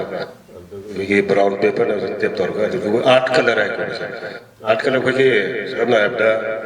nungna ta ka boi ye architect na ka su ye madu kambi de nungna ka ta ka ye admai tor ka ye ko do tempera se koi ga ajanta ki painting su tempera ne na ne adu su do tempera ki madam de ai ti kya su ye to na yam na su ga de ta pa ai ngam jaro adu ga tempera de ki wash painting kaile wash painting se koi original hai da kasi india ki style la wash painting se koi ki moi ki ची खर बाबी cancer paper का है चुमने की paper से नत लाई से हाना ये तुम दा मसी सांथो लेमौरिबा कलर अदु येगा अदु तो कलर हम थाबा अदु बदंग दा अदु मु सांथोगा अदु बदंग मु स्क्वाट तो कलर से यामना लेयर थार सु बने डेप्थ मा तो वेट मा लागो अदु की मदु ने ये तो मसी यामना मत था नि हो मचंगे वाश पेंटिंग से टेम्परेचर और माइंड संग मुजाने अदुग वाश पेंटिंग का सकी टेम्परा पेंटिंग का कोई बेगोल स्कूल ऑफ पेंटिंग मतलब द वाश पेंटिंग सी यामना चने फाउ चने गिने सी मतलब द यामना खना खंजो बखना प्रैक्टिकल आइना तो वो प्रैक्टिकल दो वर के याम सुबाइ ताक ने अदुग सी आइना ताब क्या तो नि याम सुबाइ ताक ने ngam jaro ta आई बसिंग सी प्रकृति की lady busing part two rain उसे कोया अदगी जीव पानबा मयाम अदुगा मियोइबगी पुंसिसिदा येंगनरिबा थौदोबा थोक मयाम मसिदि युमफम ओरगांदा अइबगी थमोइदा अदुगुम वखलोन फावरे अदुनदि कोइगी आर्टिस्ट सिंग जिनि इबा लाई सिंग सिसु येंगाकांदा राइटर सिंग थमोइदा इनिंगबगी वखलोन फावहन ngamgani से थाजै अदुना कोइगी आर्टिस्ट अदुगा राइटर अइन साइ हाइजग्रे खुबाक सिमा खतनी खुबाक बनमनि अदुना राइटर ना इरिबल पारगसु आर्टिस्ट ना लाइब्रेरी फोको यागनी अदुगा आर्टिस्ट नि इबा पेंटिंग सिदगिसु राइटर सिंगना साहित्य हिरम मोइना पुथोकपा ngамगनी अनि से सेट मरी लेनै अदुना ngasiगidi matang saida koi interaction program se लुसिनजरे मथंगी प्रोग्राम लोखत पिसी अपना नुगाइरबा सेशन है तारे कोई ओजा नजर बोजा एस प्रणाम प्रोफेसर बनारस हिंदू यूनिवर्सिटी की विजुअल आर्ट्स डिपार्टमेंट की हौजे हौजे रोप डिपार्टमेंट को भी ओजाना इसागी असंब मतम क्या कायथोपीदुना सिदा लापिरगा इबसिंगा अदुगा अखोगी हा इंक्लूडिंग आर्टिस्टसिंगा सिदा लेबा अखोगी ओजासिंग हंसिंग कई लेकाई की अदुगा हा ओरिबा मैम सन थोदना याम नुंगाइबा सेशन अमा जियर लोपी बगिदम ओजाबु लेतना थागतचरी अदुगा लोकताक कोर्जे लुकी हौजिक सेक्रेटरी सु उपीरिबा मैराम मल्टीपर्पस हायर सेकेंडरी की वाइस प्रिंसिपल ओजा खैरापुम सनाय मांगसु सी थोरम असिदा सरुक याबीबगी दमक कई लेतना थागतचरी दुना कई मतंग तारपा कोई की प्रोग्राम की सीक्वेंस हाइतारे थोरंगी मखा चतरप असदी कोई की संगनारबा ओजा प्रणामना पुनिंग द फौरकपा कोई की सक्तम अमा असी मांगदा कइना तमजरिबा कैंपस असिदा ओजाना मतम लौना फजना यकिनबा ओजादा लुक्सरी ब्रेक अब लोगने 4 तक सीधे कोई चा अममम तगा ब्रेक लौरगा लाय असिदम यकनी मरकता तुम कोई असिगी मरक असिदा कोई बैकग्राउंड म्यूजिक होइना अखोई ngасagi isai ga taraga akoina nuaina karimba thapam tawbodo adaina akhoi gi ating ko ki thawan na magi music akhoi adum tradition jo ba kai ke magi folk fusion kai ka adum ubirkani na kalle magi isai sai tongan ba sai kama lai sai aduna ating ko ka helba music pen asigi akhoi gi thawan kai gi inau thawan ma masamuk su ai bani dana mahna akhoi music sima background adum saga ozana sumda zum lai adum ozagi oiba lai adum epi gani aduga timbi ba ayam pun mapusu asigi thoromasi apung phan ibagi damang ngkari tan thagatari thoromasi aku kap ka tabal lai bani aduga matang timbi ba ngasi mang talingsin bir ba legai asigi mama ipan sing Uno na kurumzari koy nami humni pangtopa seda waya ona mapung phan na bagi dambak sawagi laiteng wala lengsin biba su koy uno na kurumzari romasi loiba pawgadam na koy music yauri aduga documentary dara azana laya pasi so koy dum loiba pawga yumina si haina mayam yopunda moluksari aige ming thawan ai sa kano ai ba moina ai isai ju tokje adu ngasi kano damaji kisigi kano kalena exhibition ji mamang lockdown mamang de tokni na tokyo post paring kano torga lockdown tokyo degi tokdaba mani ye tor pe ben noi bagi maming de dum kalena exhibition hai adu mafam de ngasai ai baga i bagi matanga ai baga duga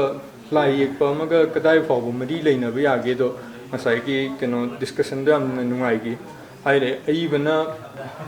pot chamana ani makti chamana ba poti pone amana wahaina phongdok pani amana machuna natraga masakna phongdok pani phawbu di chamani aingonda kwaidagi nungai taba ma phawbu da amana wahaina phongdok pani amana machuna natraga yekpana phongdok pani ani sing sai oza anamna haibi gibdo kubak nam nebdo dumadi tasingna yamtina nungai ji madumakne adu ngasi dum ngasai session hawbasida session keno hawbasida ngasai mic keno season abdo mic sing asi mic ma gumba dagi speaker yamna chawba khot pasu oidaba aduga mi akoi sidai sida punbaje sumang da koi punminna boibana adum mic yaudabida mayam yafamda sei khara tamjage sida soiba ranba ran punma yaudadasu mayam da ngakpiu haina haijari hawjage sigi aigi band atingko kana ma leise aduda sigi sei singje record tawdriba sei khara yawe sigi inspiration je singba keno leiparing keno gi Dr. Kamal gi magi saying yamna pikpa laik masado adu aina kona thinga kande yamna keno 2020 pra lockdown yam to timing du da adu pa bada wahi sing du da gi inspiration khara pangye tumaina adu dei jagi bane isai mari manga gum khudol tamjege yam tabi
Tarang laija makuida machugi thak ipunda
Sigi say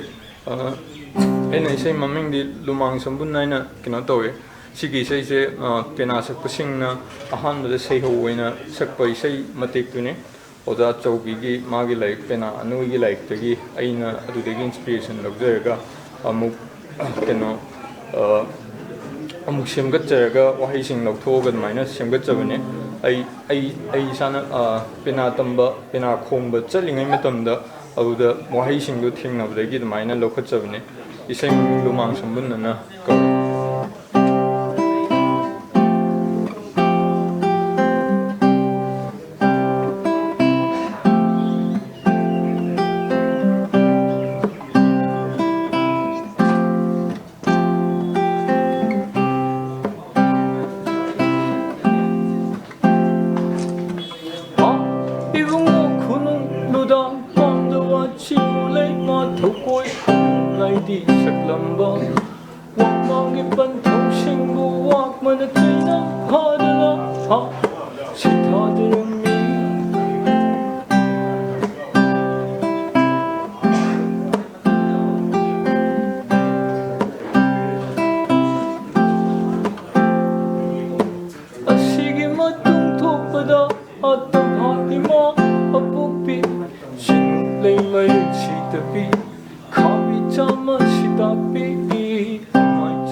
अपन थोको पुद पौखुंबी लुदुंग समजिल लेरगा अपले को पुद पौखुंबी लुमांग समबुल पुलगा अपन थोको पुद पौखुंबी लुदुंग समजिल लेरगा अपले को पुद पौखुंबी लवाई समबुल लेरगा अपले पंथो सत्रिबी इमानंबु वामन चैनम पादना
시기 이사이 맥제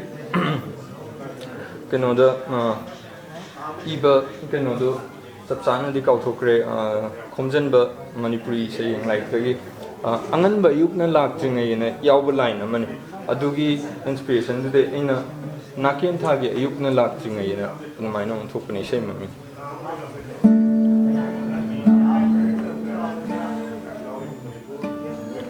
नाकेन थागे अयुकना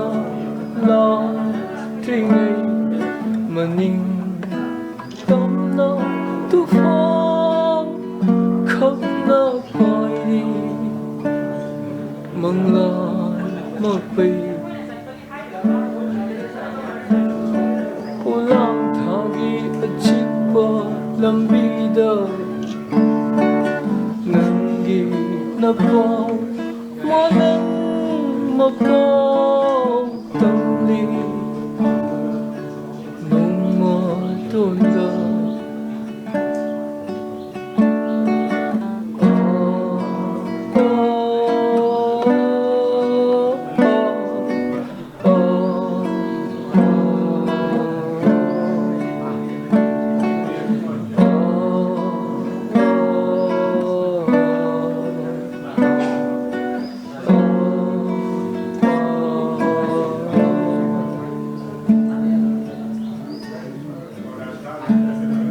Malambagi ihul hambada tani tani hairiba Malambagi ihul hambada tani tani hairiba Pukingi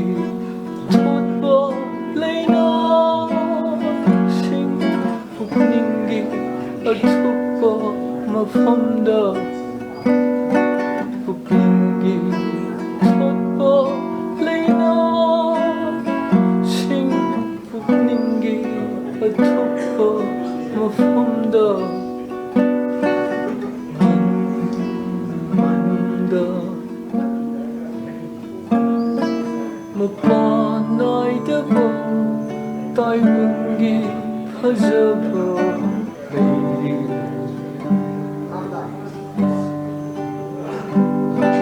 Mapanay daba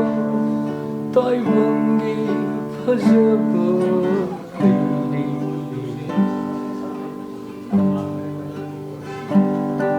Pupingi thotpa leina Sing pupningi athupa mafamda Mapanay daba Taiwangi phajaba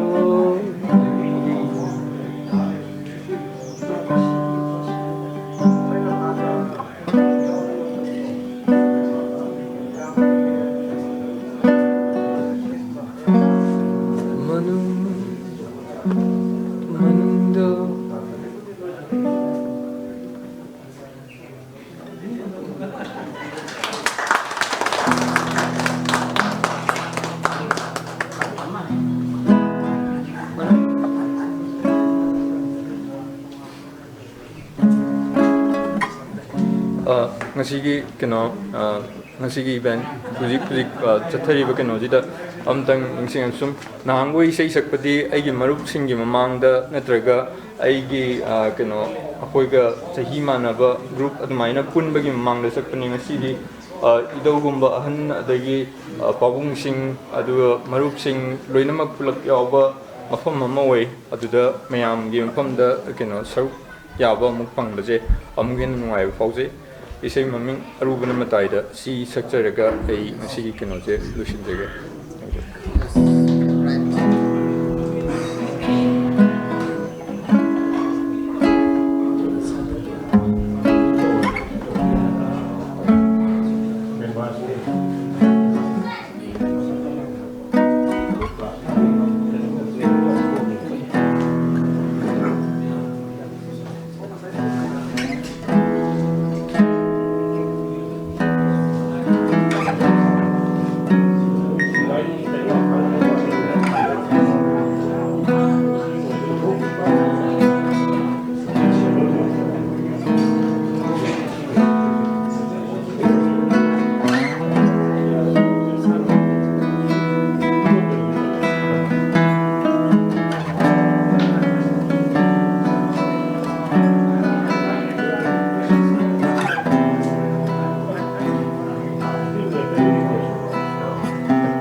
kayagi kuraksing paithore matat matat tatlaba aigi furit mangshi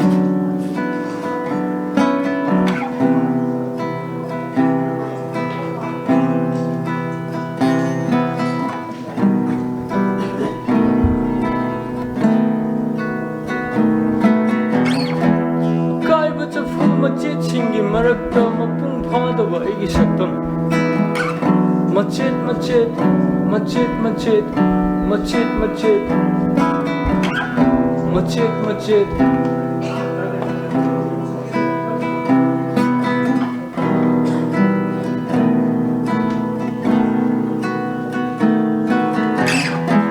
sukthina mamlaba kamanung sida imi thiri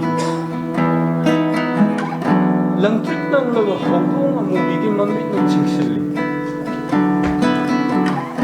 langtrit lang laga hongkong amubigi mamit na chingsilli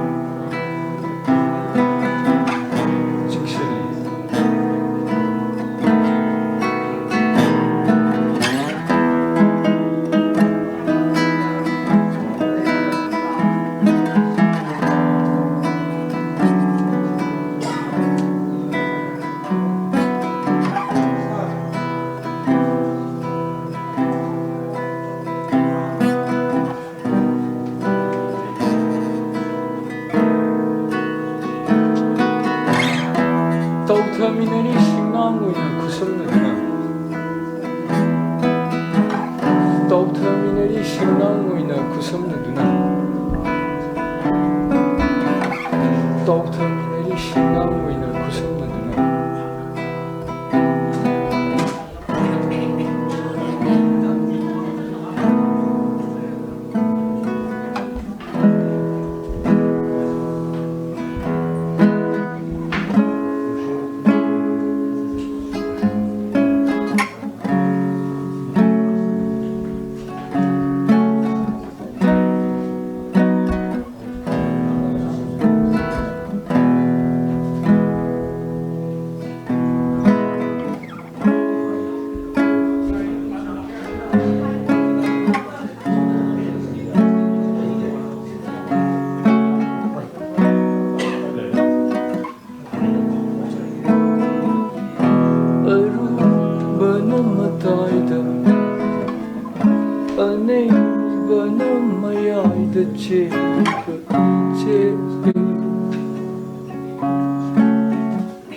Kari aning ba, bamba lay duna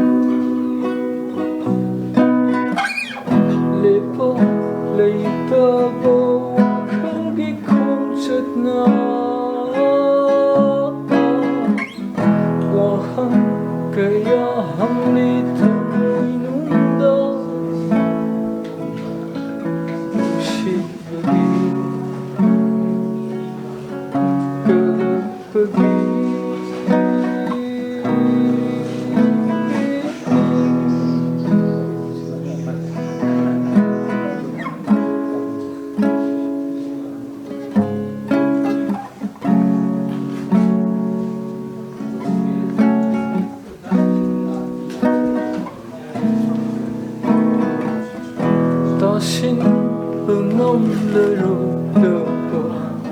ꯂꯩꯀꯪ ꯂꯥꯒꯤ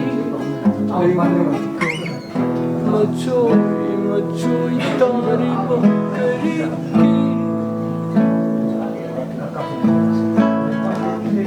ꯇꯥꯁꯤꯟꯕ ꯉꯝꯂꯔꯨꯗꯕ ꯂꯩꯀꯪ ꯂꯥꯒꯤ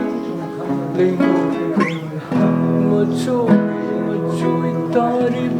करीबी थमो अनी की मरकरीब हंबो लांथो नमदबो पल्लबो लेबो लेतबो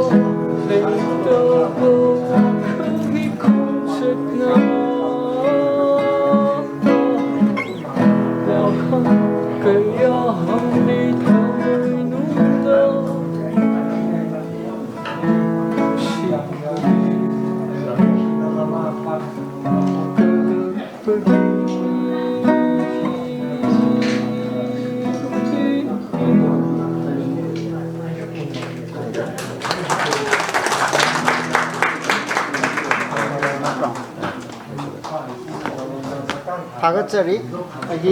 now Bronson. Actually, his real name is Bronson, but he is known as Thawan. Thawan is his pen name. He has written one poem book also. He has published one collection of his own poems called Atiyagi Maya. Aina Thawan se hana ujabasi masi kanogi like huida natra kanogi mangkagi akagi isai sakpas da maning da penak kano ujai. After that, he has done his master in philosophy. Philosophy da master lore. So all his songs are philosophical. So it's not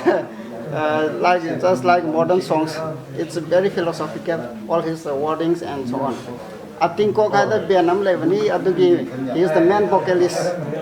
Aduma mayam kano I think ko kana thibiraga dum kana to bidani aduga mai sai sing je jum tara kanda mayek sing je khanga kanda mayek je mun mahan je tara kanda phajawa sam helakani hauji ko ante akoi gi yamna salauna kano excited pi buding amdre akoi microphone se jawje da na ko adai to dina yamna thaga chari aduga ngasi gi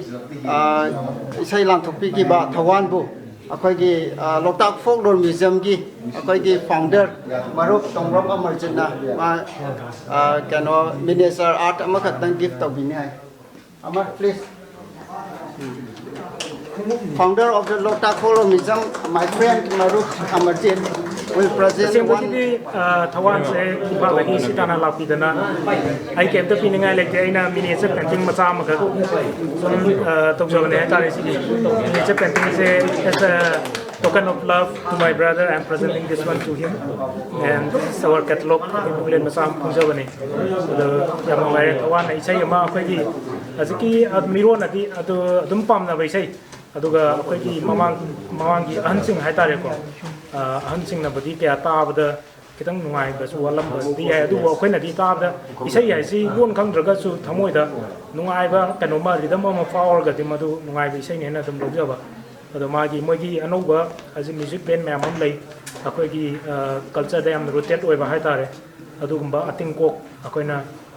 अदुगी मागी music band अदुगी मासु सैचपा मने अदुगा मा मसामक अईबा मसुनी अखोई सैता तोपांग loop आइदुगी मासु member होय line तौना इसै नुंगाइबा मा कुदोल तंबीबगे दमर एना चंब कुदोल मा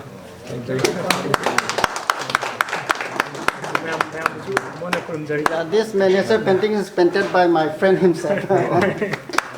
मैम मफमदसु थवान मफमदगी नुंसिबा इकाई खुंनाबा खुदिमक पिजरी ओजा हनसिंग असि ngасai हाइजबदो आइगे मरुपसिंग मांगदे इसै सकपदि तोइना केनो तो हनसिंग मैम यावबदो हुजिक अखोइ आइगे मानबसिंग हाइतारे हाना अखोइना मणिपुरी मतम सैगी अनमाइना लैब नतब अल्टरनेटिव समाइना बैंड सोलो आर्टिस्ट दुगा मैतेलों दे सै मानबसिंग मोइगी बैंड अदु मयामगी इसै मा ओजा अहनसिंगी मफमददी अमतदी यौहनबा ओजासिंगना ताबदी ओइदि मरमदि अखोइगी इसैसिंग तसेंगना रेडियोना फीचर तौदे दगी केनोना फीचर तौदे मणिपुरदा लैबा अमतना फीचर तौदे अदई प्रेस की लेब अमतना इसाई मरमद नैनरगा क्रिटिसिजम अमत तौदे पाना खर खता अखोई मरक्तगी अखोई मसेन खर तौना नतना अदुबु अगी मानव मरुपसिंगिसु सुमाइना इसाई अखोई मैम किनो तौ थोकती थोले अदो मैम अहनसिंगसु मैम अखोई सपोर्ट तौबियो थैंक यू माइक याउदरसो तो मैम दा मथंगी अखोई सेशन असि ओजा प्रणाम न सुंगा लाइगी ngaida अखोई डॉक्यूमेंट्री में स्क्रीनिंग तौजनिंग बने अदो अखोई की लोकताक खोजै लुक किसु अहनसिंग ओजा सिंग लागा अखोई प्रोग्राम अमा तौबगी अदुगी ngak स्टेज की कनो से मैनेज तौबोइना अखोई ओजा प्रणाम न सुंदा अखोई की लाइगी ngaida masai gallery yengawdaba mayam adagi museum changdaba mayam adu hause adum open tawraga mayam adum lai yengba khotba adum adugi open tawjari hana mayam da adum thamjari adum lai pose adum continue tawraga yengaga adum mayam adum enjoy tawbinawa du saijari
Taida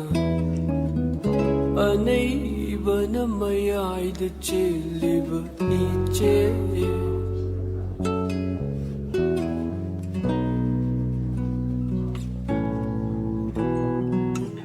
Taishin Nafam Leitava Torban Nigi Leptava Iche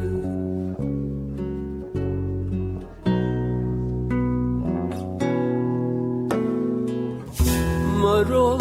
Tokdaba Pamilda Wahang Kaya Hangli Malang Bana Marol Tokdaba Pamilda Wahang Kaya Hangli Malang Bana Nungshibagi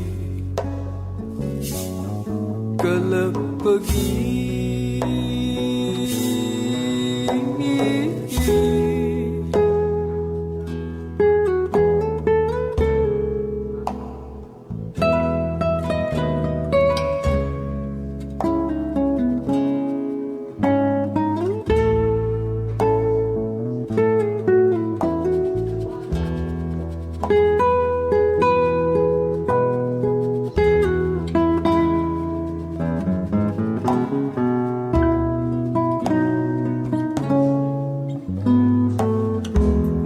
Tom hingbang ngam loi khang na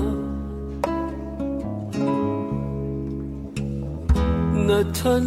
na ta chaliva karigi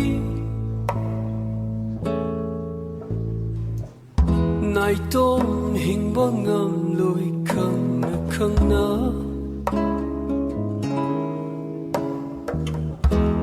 nathannata chatliba karigi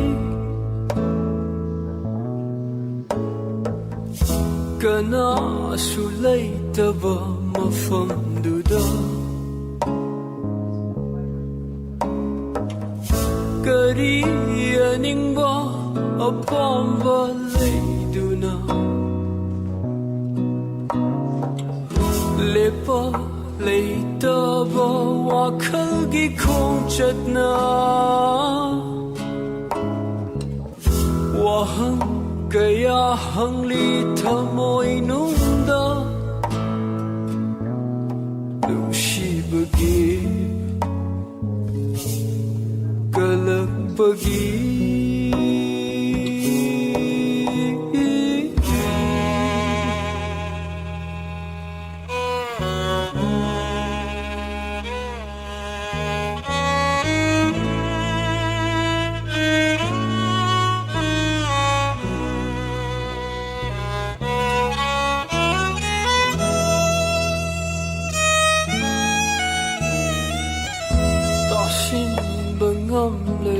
Dava Laikang lagi Laingui kung Machoy tariva karigi Tashin bangam laroy dava Laikang lagi Laingui kung Machoy tariva karigi Thamoy anigi marakta leiriba hangba Lanthokpa ngamdaba pallamagumna Lepa leitaba wakhalgi khongchatna Wahang kaya hangli thamoy nungda nungshibagi kalagpagi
그전에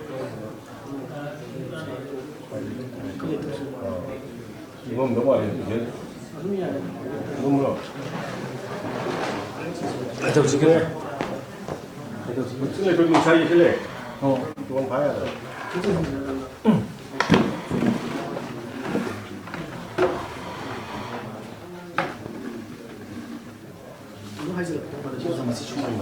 정말 그때부터 수많이 기다린 거 샤 부실이지, 샤 부실이지.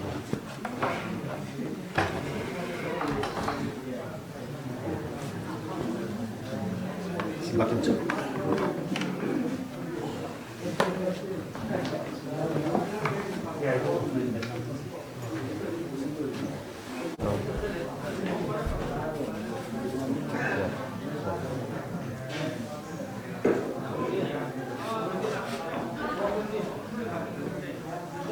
ꯀꯩꯅꯣ ꯁꯤ ꯏꯁꯤꯡ ꯌꯥꯝ ꯆꯨꯁꯟ ꯃꯥꯜꯂꯦ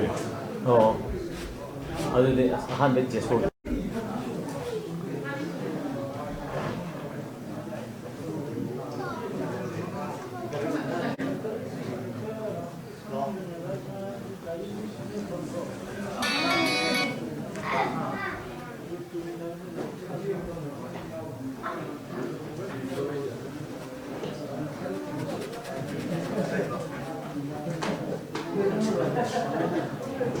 macam ni paham ni.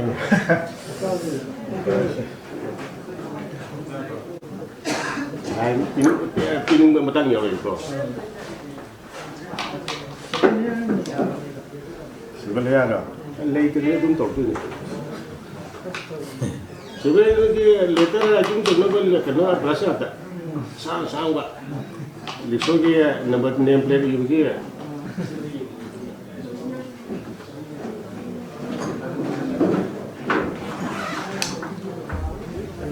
Plate lain, am yang untuk ni macam, tum am yang untuk ni semua mah, ni saya pusing itu.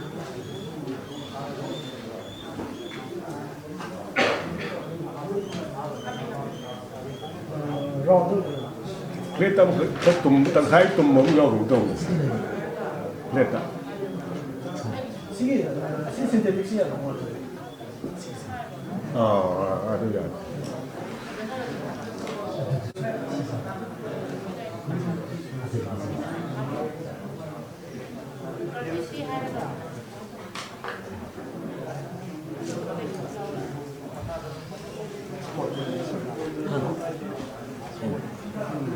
Oh, it's more or less. The Bluetooth device is ready to pair. The Bluetooth device is connected successfully. Vậy là theo sản phẩm của sản phẩm dòng đấy.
Mapanaydaba ताइबंगी फजबा Larry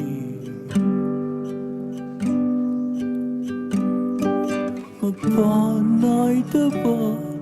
ताइबंगी फजबा Larry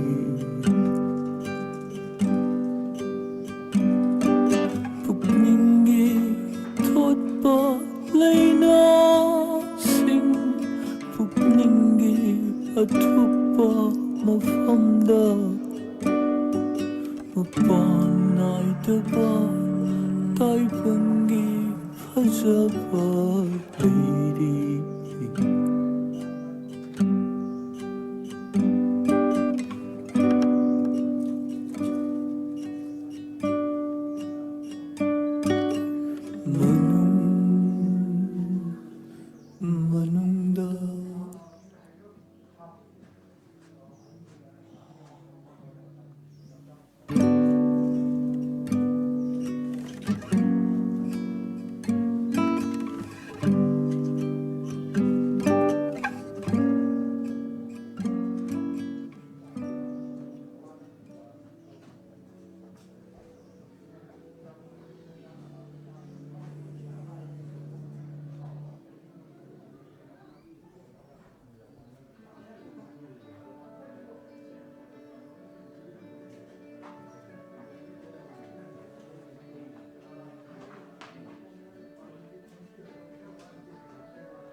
Sa praktik.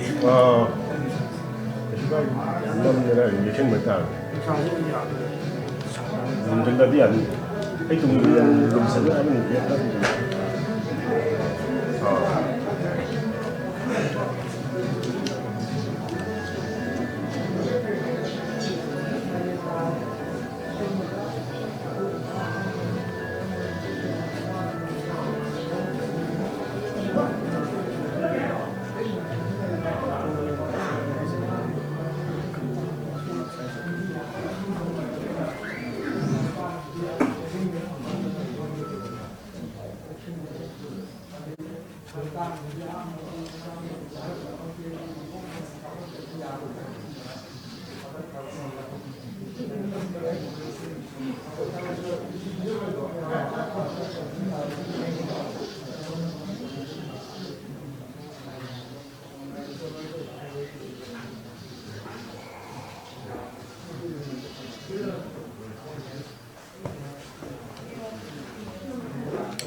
The Bluetooth device is ready to pair.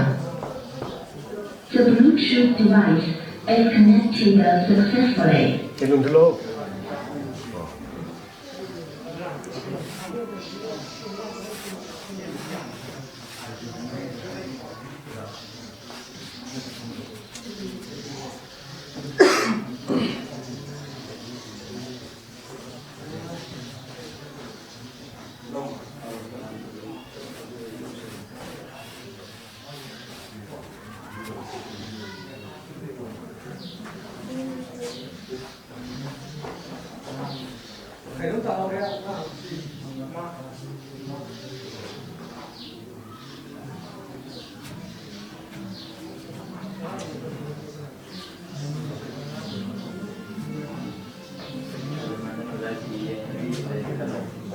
हाँ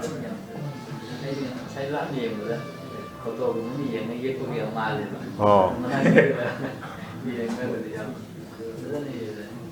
tôi nói không được mà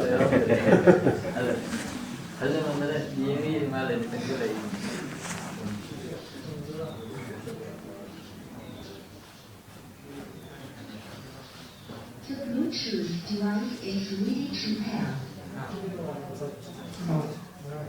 The Bluetooth device is connected successfully.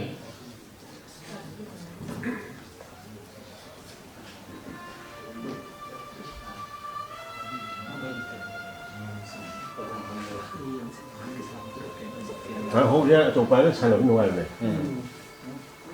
tôi sáng nổi kêu luôn kêu cái lớp mang đồ ấy tiền ngoài mang đồ này anh ấy hôm nay tiền tôi cái gì nhiều thứ nữa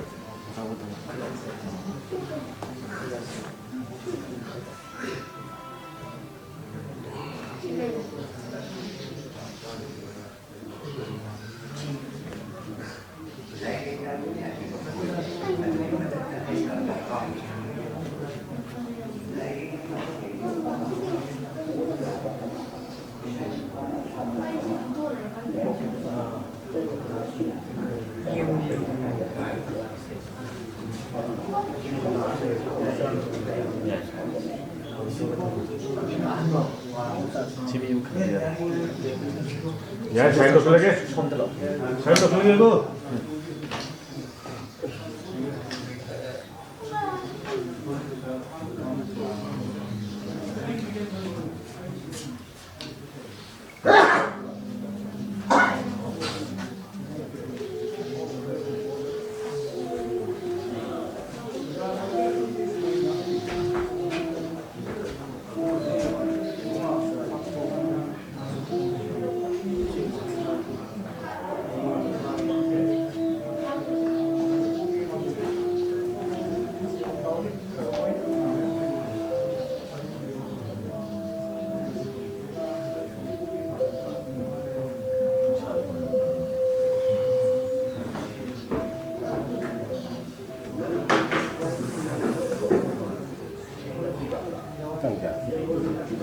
Tăng từ là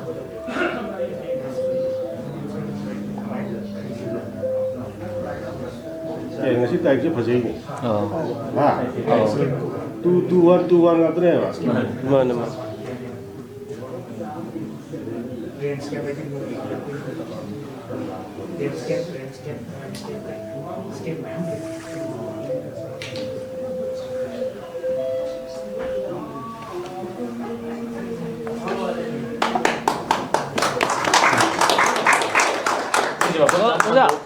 boleh please sedang terlebih boleh. Bisa sih tani foto nama. Oh.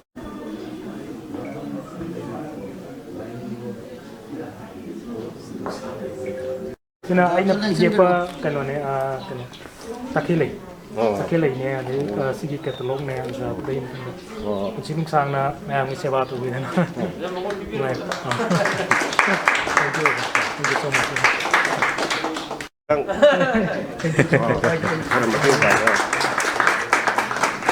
Hey, madam, that's why it is more than 3 PM. Present of the.